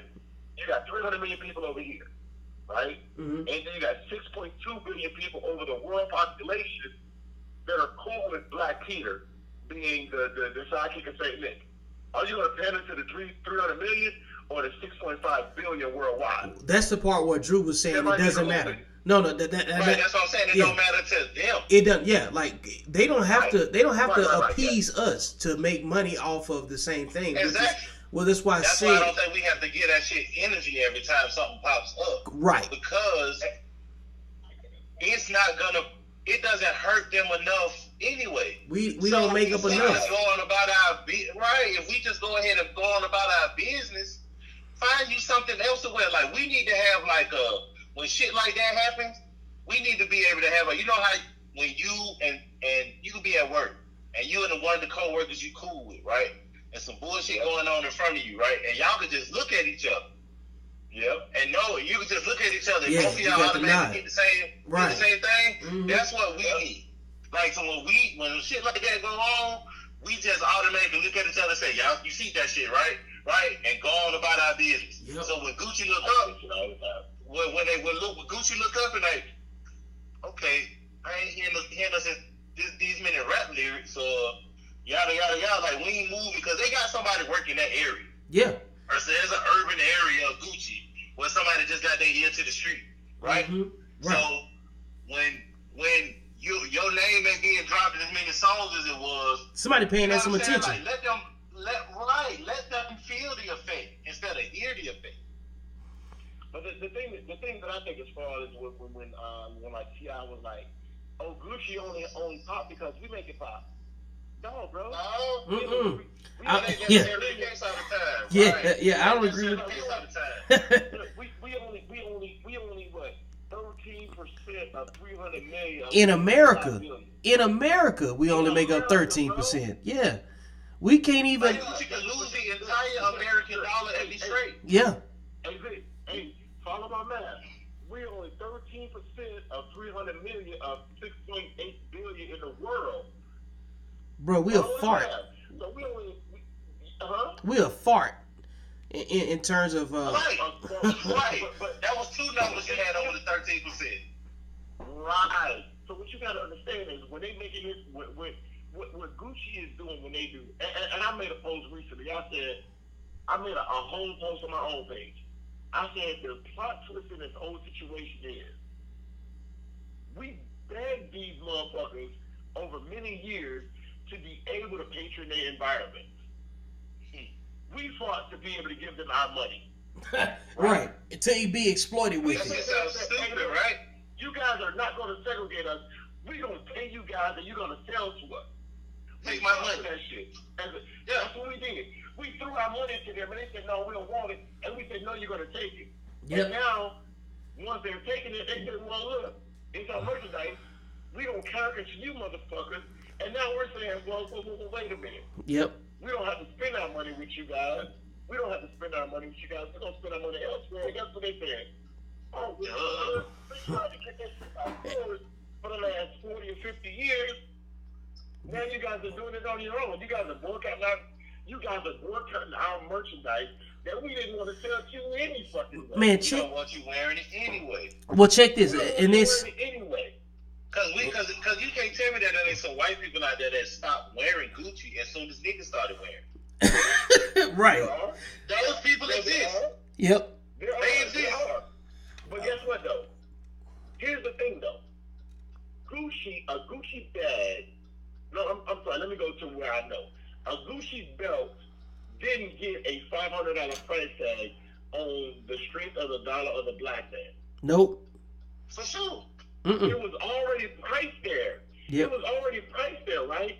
And then we decided if I'm being honest, the only market that we drove was the counterfeit market to put their brand on a $40 product.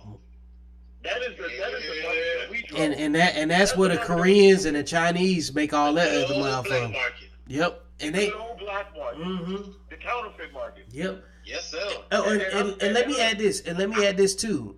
This whole conversation is perfect because this is the principle of why I felt like we didn't need to address it, but we also have to talk about why we shouldn't address it.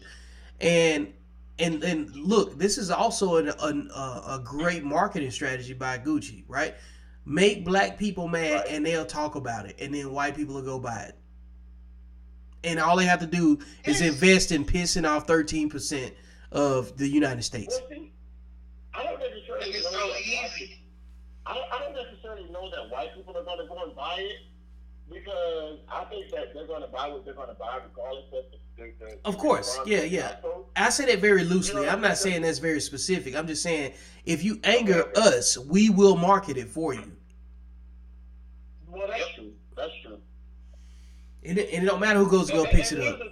Here's the thing here's the thing that's important to me is that you mentioned this that once Gucci did blah blah blah blah blah, then you had a whole bunch of people posting their friends that sell black. Right.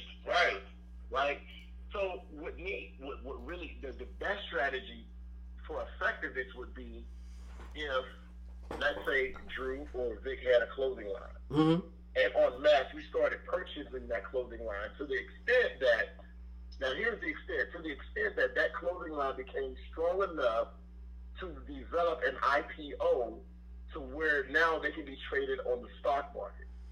That's where the money is made. Right. Okay. The money isn't made on, oh, well, fucking Sherman, Vic, and Drew got a clothing line and it's selling out of the trunk of goddamn Buicks and Caprices. That's not where the money is made. The money is made in the international market when that shit can now have an IPO and be traded as public stock and have investors. Yep. Because the investors is what push further production, which push further development, research and development, further design. That's where that shit goes. Yeah. That's why a lot of these businesses that are shut off from African Americans, that's why they can continue to move forward, because we got investors that are heavily invested in the stock market that's giving them money for the stocks, which is basically a promise to pay. Right. So you give them $30 per share of stock, $100 per share of stock. What they do with that money? We're gonna reinvest it in something else. They're gonna reinvest it in technology, equipment, design, diversified funds, all of that stuff. We don't have that within any, and that's part of when I start looking at, and I go back to like 5 years ago. I go back to 5 years ago when Kanye West was on Sway and Tech saying, "You ain't got the answer, Sway. You ain't got the answer." And that's what he was talking about. Yeah. The infrastructure right there. The infrastructure is what he was talking about, because as long as he is making, and I don't wear Kanye clothes. I got somebody that work with that wear Kanye clothes, right? As long as he is making clothes with denim that's made by a non-African American, he's still making money for them. Yeah. So in essence, Sway didn't have the answers, because Sway didn't have a denim manufacturing plant that was making denim for him to pin his design, so that the money was going back to Sway and a whole shop of African Americans that was making his denim. So when he said, "You ain't got the answers, Sway," he was right. Sway didn't have the answers because Sway didn't have a multi-billion-dollar denim manufacturing plant that could sell that shit went round. Kanye West.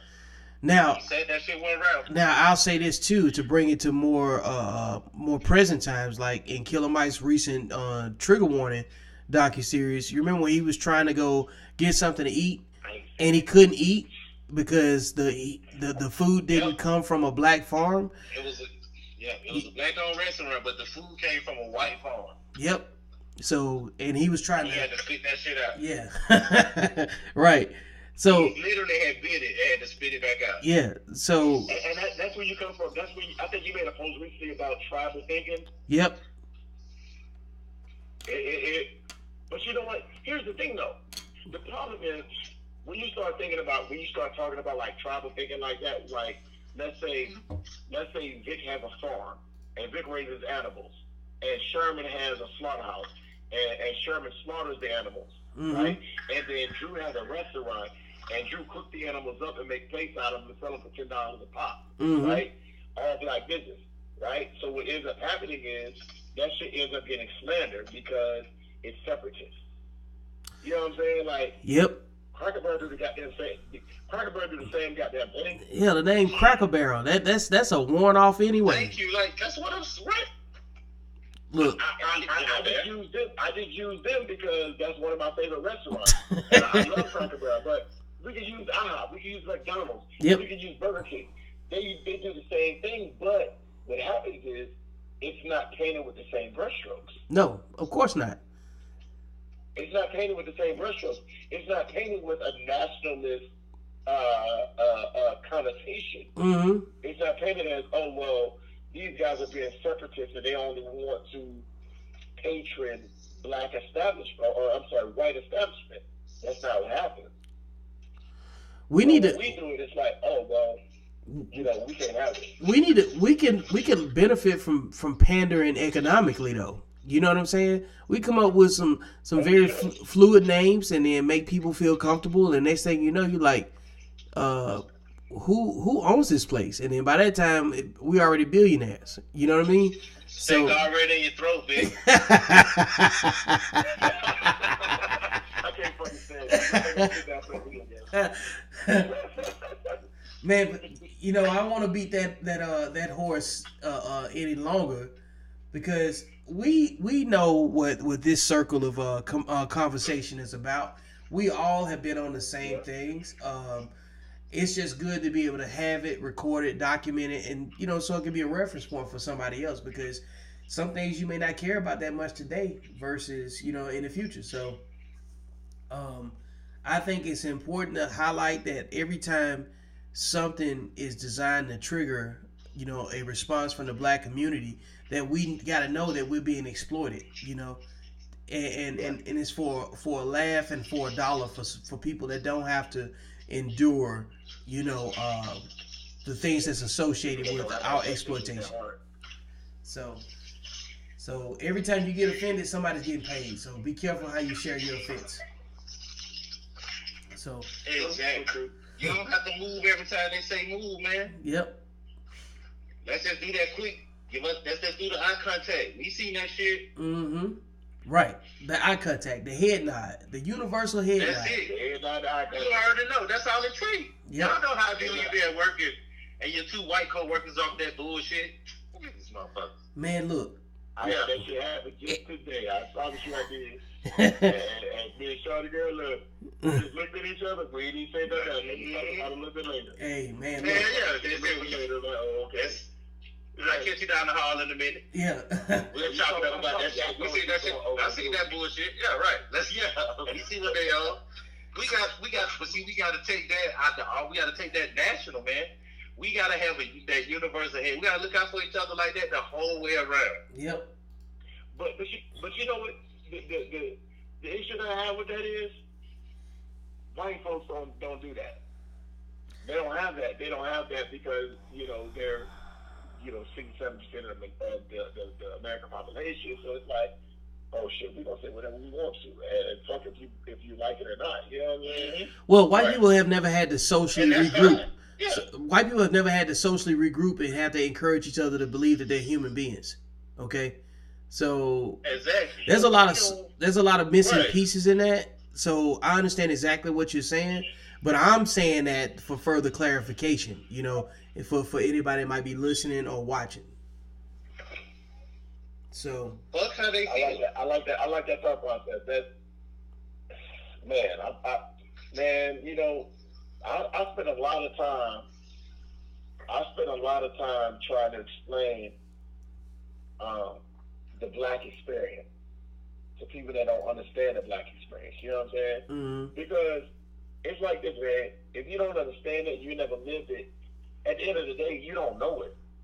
You don't have any equity. You know, like, You don't have any equity in the situation. So it's not even that you don't have any equity. Like there are some people that genuinely have never even heard or experienced the black experience from even talking to another black person, or even like white people, Spanish people.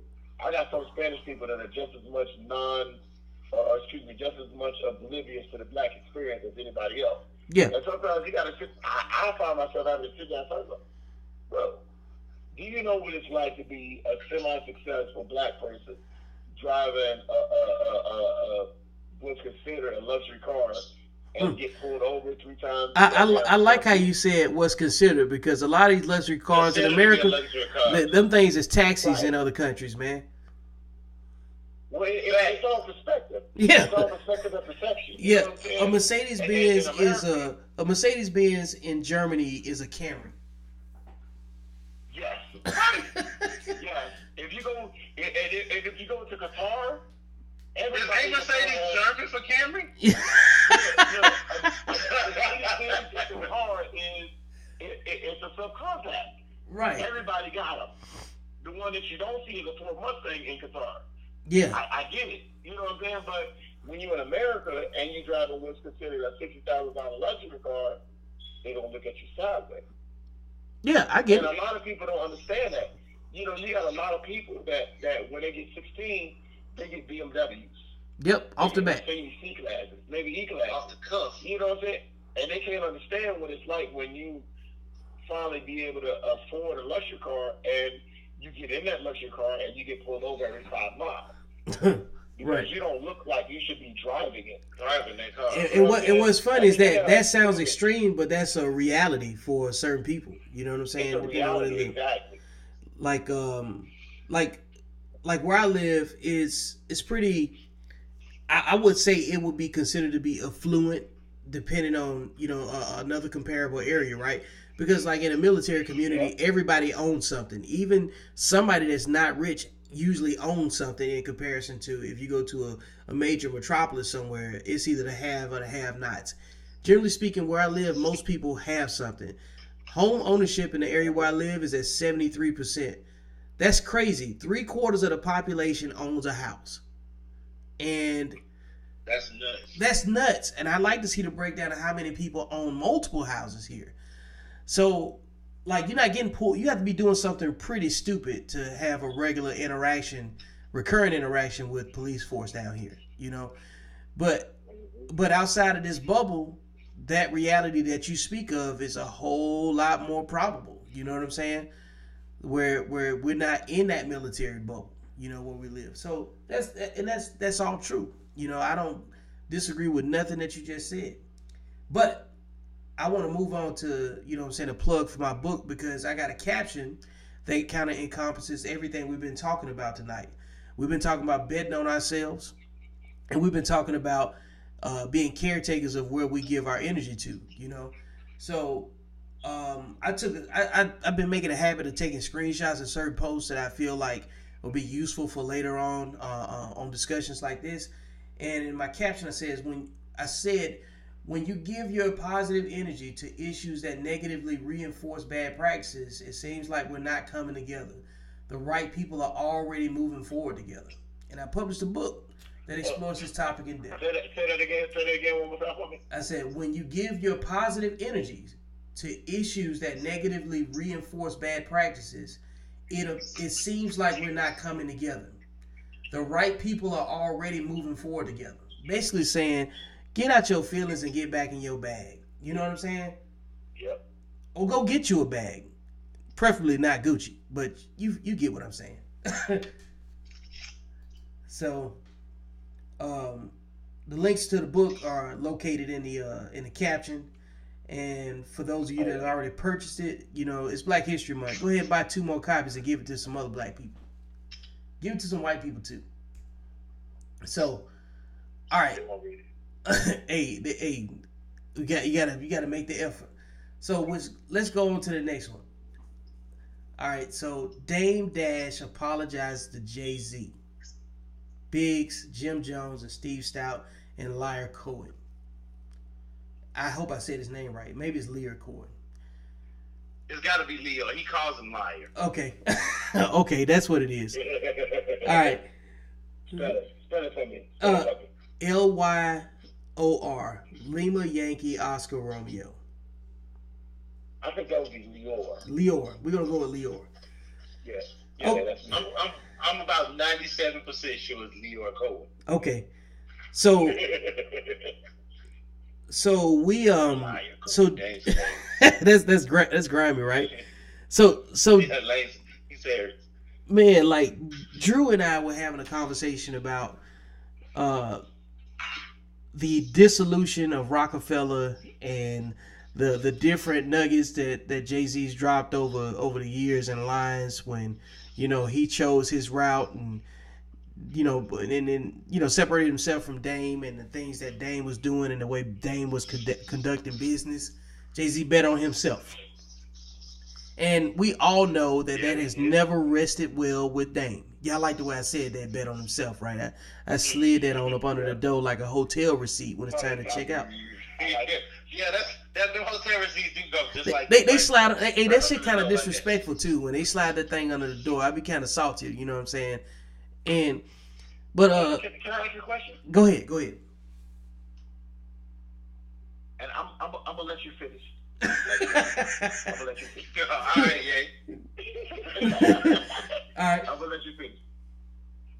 Before you get into this topic, okay. Do you think that Jay-Z would have made the same level of success for himself had he stayed under Dame Dash and the Rockefeller clique? No. Short answer. Nope. Okay, I'm good with that. Carry on, then. Okay, so over the years, we've always felt like Dame has been extra salty, and it's come out in even certain instances. And I think Jay has done a good job in terms of, you know, explaining himself, whether it be just through song or interview or whatever. And we have yet to really see Dame have to bring himself to reasonable conversations where he's not oozing in false bravado and just over the top, you know what I'm saying, explanations, you know. And then in this video, you could tell that he had an emotional moment multiple times, or it's a culmination of emotional moments where he actually got to speak. You know, I don't know what prompted it, but the fact that he actually said something. At the beginning of that speech, he wasn't even being sincere at the beginning of that speech. No, he wasn't. Wait, I'm not sure what speech. I'm not sure what speech we're talking about. Can you inbox me that speech? Yeah. And I'll review it later. Yeah, I get it to you. So, all right, appreciate it. So it still took like Dame talking crazy about Jay and during the height of that whole Aaliyah thing, talking about who had involvement with it when he did some grimy then, you know. And that too, you know. But we had already had a conversation about Dame's you know what I'm saying, mind state and some of the things that led to the decisions that Jay-Z made for his own career and current situation, right? So what are your thoughts on that whole interview, Drew? First of all, when I first saw it, I thought he was just being a dick as usual. Mm-hmm. Like, because in the first part of the Dang. And like in the first part of what was supposed to be an apology, or what I read was supposed to be an apology, he says, "I'm sorry to Steve Stout, Jim, and not Jim, to Jay, Steve Stout, and Leo Cohen. If I right, Big. Yep. I'm sorry that we don't have the same morals and principles." Which was so backhanded. Like, I was like, yeah. That was a back, like, you know what I'm saying? Like, mm-hmm. You basically say, "I'm sorry, your morals are trash." Yeah. You know what I'm saying? I'm standing on the right shit. Mm-hmm. Right, but then later on in the interview, it's like he finally, when he says to Jay, "I'm sorry, Aaliyah had me messed up for a minute. I miss our friendship," right? Right. And then he says, sound like he had an emotional attachment to Aaliyah. He over bros. Yep. He did, because at some point both of them were interested in the same woman, being Aaliyah at one point. Little girl. So, I like both of them was. Hey, they got that hotel receipt. He slid it under the door. Yeah. So whether both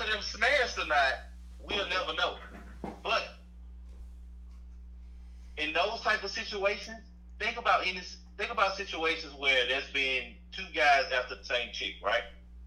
And one guy's got to get the chick, but the guy with the chick is always the guy that's under the most pressure, not the guy that didn't get the chick.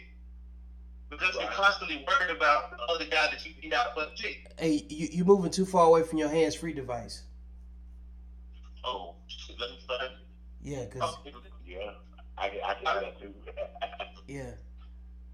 But yeah, if you the guy that gets the chick is always worried about the guy that doesn't get the chick, right?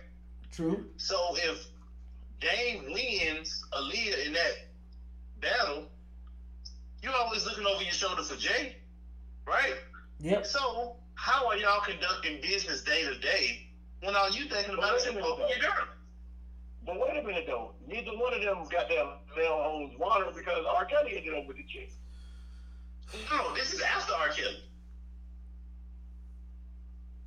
No, Yeah. R. Kelly was married to her when she died in an airplane. No. She was with Dame when she died in that airplane. Yep.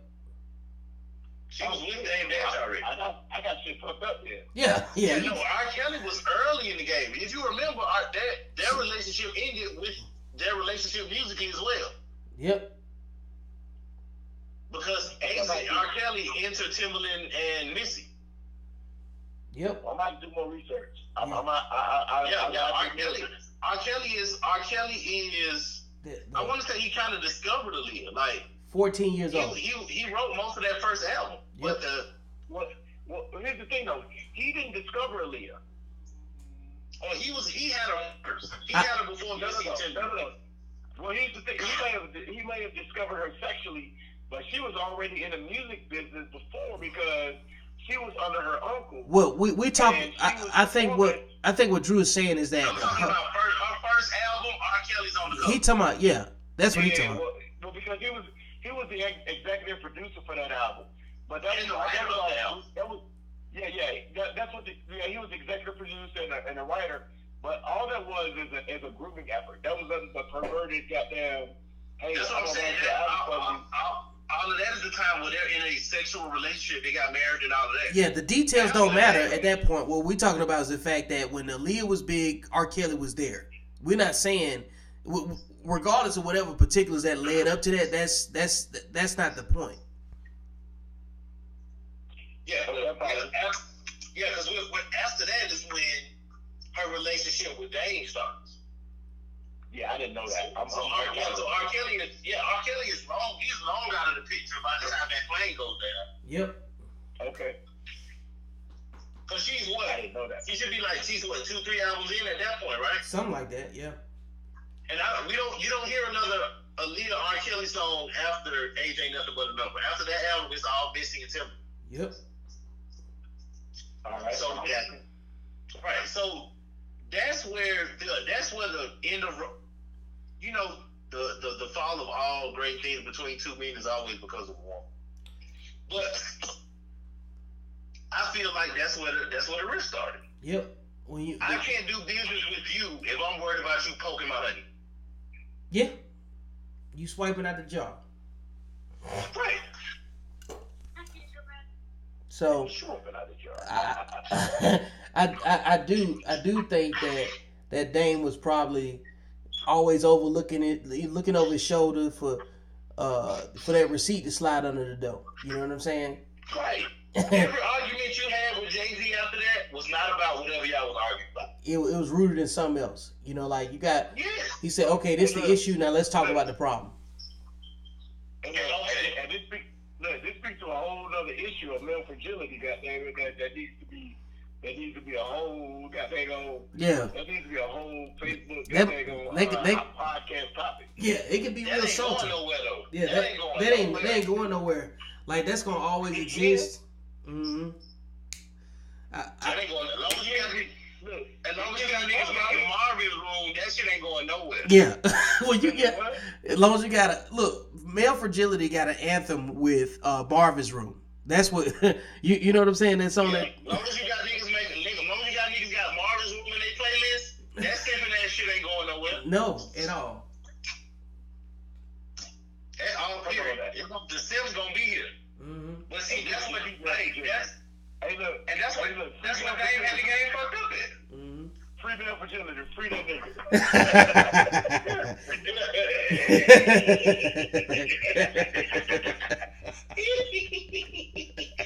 Hey, don't judge me. Hey, look, I'm too confident. Don't judge me. Hey, every time you know what I'm saying, I'm just saying you could do better. Right. Are you drunk right now? Like that's what happened. Mm-hmm. Dame could have done better in 90 whatever. Mm-hmm. Yeah. And now you just now you in a position where, and I like how Jay just stayed cool. Jay basically said, y'all will see that shit for yourself. It'll Right. come around. Mm-hmm. It'll come back around. Yep. And he just went on about the business of, because there was no reason for them to split. They fighting the same fight. And this the other thing too, when you put it in that context that you just put it in about like saying that the Aaliyah variable, right? When you look at all the other stuff that Dame did, like when he brought in Dipset and then he didn't talk to Jay about that in this comparison, you know. Hove phone, the mobile phone. What? The mobile phone, I heard that. Yeah. You know? What y'all doing over there? Like even when I remember there was a line on what was it that song Gangster Music, and he was like at the beginning of it he was like Cam about to come take over the Rock or some shit like that, and I was like I said that, like straight up, like why would you even utter that, you know? And why, if it was said, and to me that seemed like it might have been was that a Dame line? No, that was Cam saying that. But like Cam and Dipset coming to the Rock wasn't negotiated or discussed with Jay like that. And that wouldn't make no super group either, nigga. That was the successor to Jay Lee. Correct. That shit was already in play. Yep. So I like it. And that's just me thinking from Birmingham, Alabama. I don't know any of these motherfuckers. right. But like what it is and what it looked like, you know what I'm saying? That's always up for discussion. Right. That's all I got is a bunch of myths. Yep. Or a bunch of theories, really. Right. And basically, Dipset came on and said, basically, there was a line on Dipset that said, Cam about to take over the Rock. Correct. I think Jules Santana said it. I'm gonna try to find that song. Well, yeah, because and I think that wasn't cool on Dame's part at all for Cam and them. Mm-hmm. Because Cam wasn't coming in thinking they thought they was coming in to work with Jay, not to take his place. So when Jay's not warming up to them, they looking at it like, oh, he being a dick. But no, Dame put y'all in the middle of some shit. Mm-hmm. And you shouldn't be here under these pretenses. So basically, he used them as a weapon and it backfired on them. Right. He was operating out of spite. Think about on Kingdom Come, right? Think about the song Dig a Hole. Yep. When Jay says, I don't know the lyrics. When Jay was saying something about you left your fingerprints, you ain't have to be there. He was talking to Dave. Mm-hmm. Like, you sit them boys out here in front of me, but you was, you know what I'm saying? You programming them. It's true. I can see that too. You telling them what to do. You setting them up to take me down because you think you can take me down. Instead of just bowing out gracefully. Because really, Dame could have played that a whole nother way. Mm-hmm. Because you was fighting for something that Jay was getting ready to just sell anyway. You could have took him. You could have just took your handful of artists and went and did your own thing. Because if you already saw the play Jay trying to leave, instead of being stubborn about it and trying to make Cam replace him and then set up a battle right there that you knew he couldn't win. Yeah. I mean, you knew him in the set could not win. Cam was hot, but he wasn't Jay. You know, so. Well, the thing about Cam is hot, he's smooth, he's fluid, but he's not marketable like Jay has made himself marketable. You know what I'm saying? And Cam ain't even all that. I'm willing to say Jim Jones makes better music than him. Well, Cam is dope in the fact that, like, you know, you look at like influence of the game, like Cam really made pink. Cam really made thug niggas wear pink. He made he made Harlem cats wear pink. You know what I'm saying? I mean, Because in the South, we already wear pink polos. Yeah, They didn't do nothing for us. yeah, like well, I know. Look, you didn't see a whole lot of pop cats wearing pink. You know what I'm saying? Like, No, like in the South, I had 2 pink polos at that time. yeah, with the plaid shorts and the sweat rag. You didn't have pink polos in Right. 1994. I probably had a pink and green checker polo. Bro, you talking about standard cookout attire? That's the cookout starter pack for us. We infrared colors. Well, we do Easter around here. With the soldieries. But you talk about before Outkast made the South pop. You talk about before Outkast made the South pop. So that's a whole different thing. I mean, whoa. Yeah, well, you about to go. When is before Outkast made the South pop? Yeah, we finna take a left turn. Yeah. Hey. Like, what are you saying? Y'all talking about before. South niggas didn't really matter. You know what I'm saying? That's what I'm getting at. So the South cats didn't really matter at the time when Cam made pink popular. Pink is now popular for guys to wear. So we talking about the 2000s during the crunk era when the South wasn't popular. I don't understand what you're talking about because. Yeah, because when you said this is before Outkast put the South. Hey, you done fucked. Hey, Sherm, you done fucked up. Sure, you done fucked up. Since 96, 97. 94. Yeah, I'm talking about before that. That's what Camden was doing. No. See, that's what it wasn't no Dipset then. Right. I'm bullshit. Look, I'm ass bent. You talking to 2 Southern hip hop historians, right? But look, all I'm saying is, Cam was a different statement. Cam did make a difference. You know what I'm saying? So maybe they thought that he could be a Jay-Z, and they didn't. Jay-Z is one of those cats that he's enigmatic. He's enigmatic, and he didn't really understand it. I wasn't really a big Jay-Z fan when I was younger, but now when I go back and I kind of like digest some of his lyrics, he's one of those lyrical concert guys that you got to research some of the shit that he say before you really understand what he just said. Because it wasn't meant for everybody at the time. It wasn't meant for everybody at the time. Right.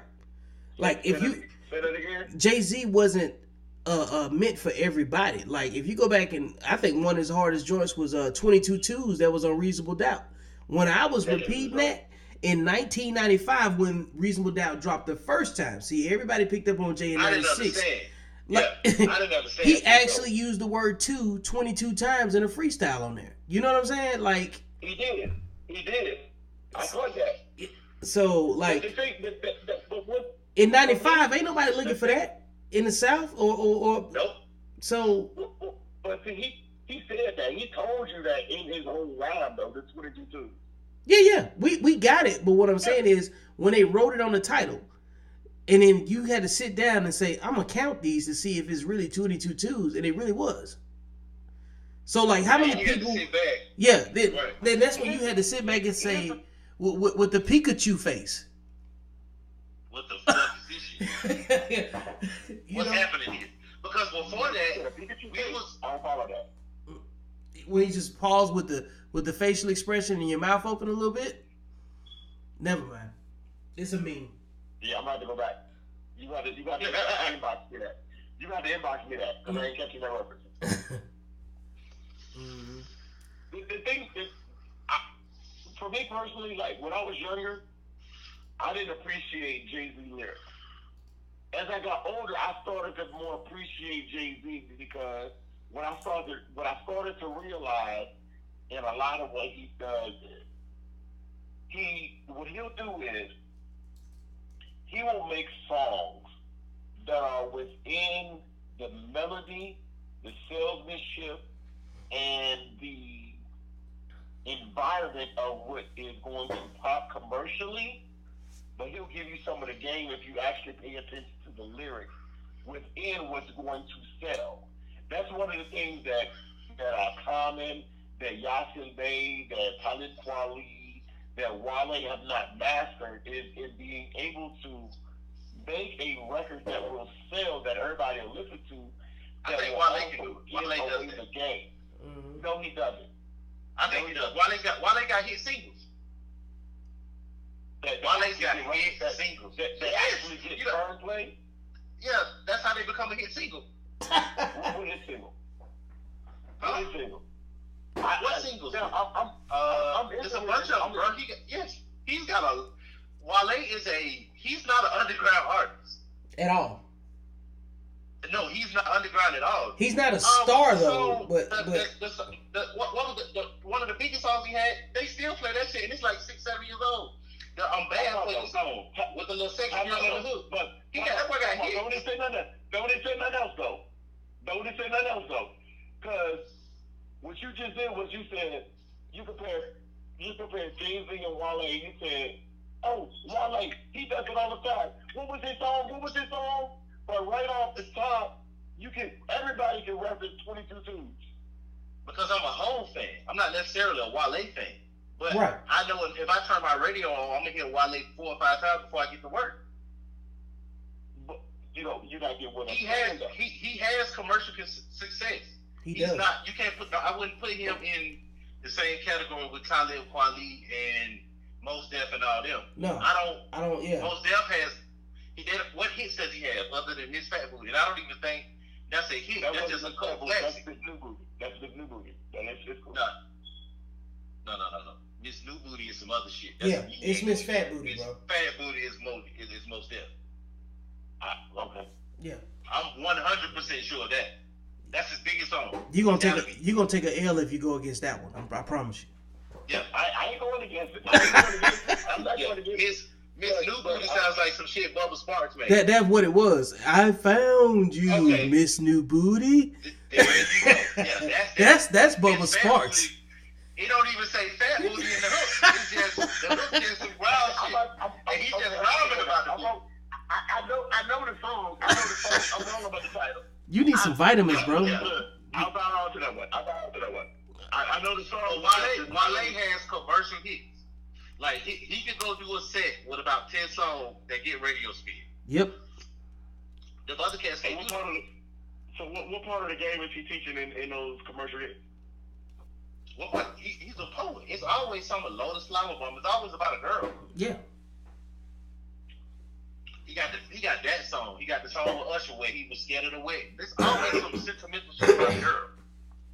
But that's what I'm saying though. That's his lane. That's his lane. I get, yeah. He's a poet. By nature, he writes poetry. Yeah, but see, I think you got to confuse, because when I'm talking about the game with Jay-Z, when he's teaching the game, he's teaching about like the rap game, the political game. Everybody that you got Tank teaching about like the relationship game. I'm not talking about that. I'm talking about what Jay-Z. Oh, that's cool. Because we don't need everybody. We don't need everybody rapping about that though. Yeah. Right. Yeah, I'm cool with that. That's what I'm thinking about. Yeah. No. He's not. I got you. Yeah, that's the reason why I dropped Wale. That's when you talk about Wale and dropping game, you talk about something different than what I'm talking about. Yeah. He got some uplifting the black movement, getting every. But that's the thing though. Everybody ain't qualified for that though. Like, and that's cool. Yeah, I don't need Fat Joe telling me the same shit Jay telling me. Well, it's not that everybody's not qualified for that. No. It's not that everybody's not qualified for that. The thing is that the record execs don't want to push that because they know that if they push that, then you're going to have more titles. You're going to have more TIs that's pushing artists to leave their masters in their contracts versus getting contracts. I think that's already a done deal, man. I think it's already a done deal. The executives are no longer in control of this shit. Nope, because you got too many independents. How did that start, though? Where did that start? That started with Jay streaming music. Exactly. That's what I'm getting at. Yeah, okay. We know that already. But we know, we already agree with that, though. Okay. We talk about Jay at least twice a week. Yeah, but just in a regular conversation. Mm-hmm. But when I said Jay-Z giving game in his lyrics, then we went to Wale giving game poetically in relationships. No, we were talking about hits. We were talking about hits at one point too.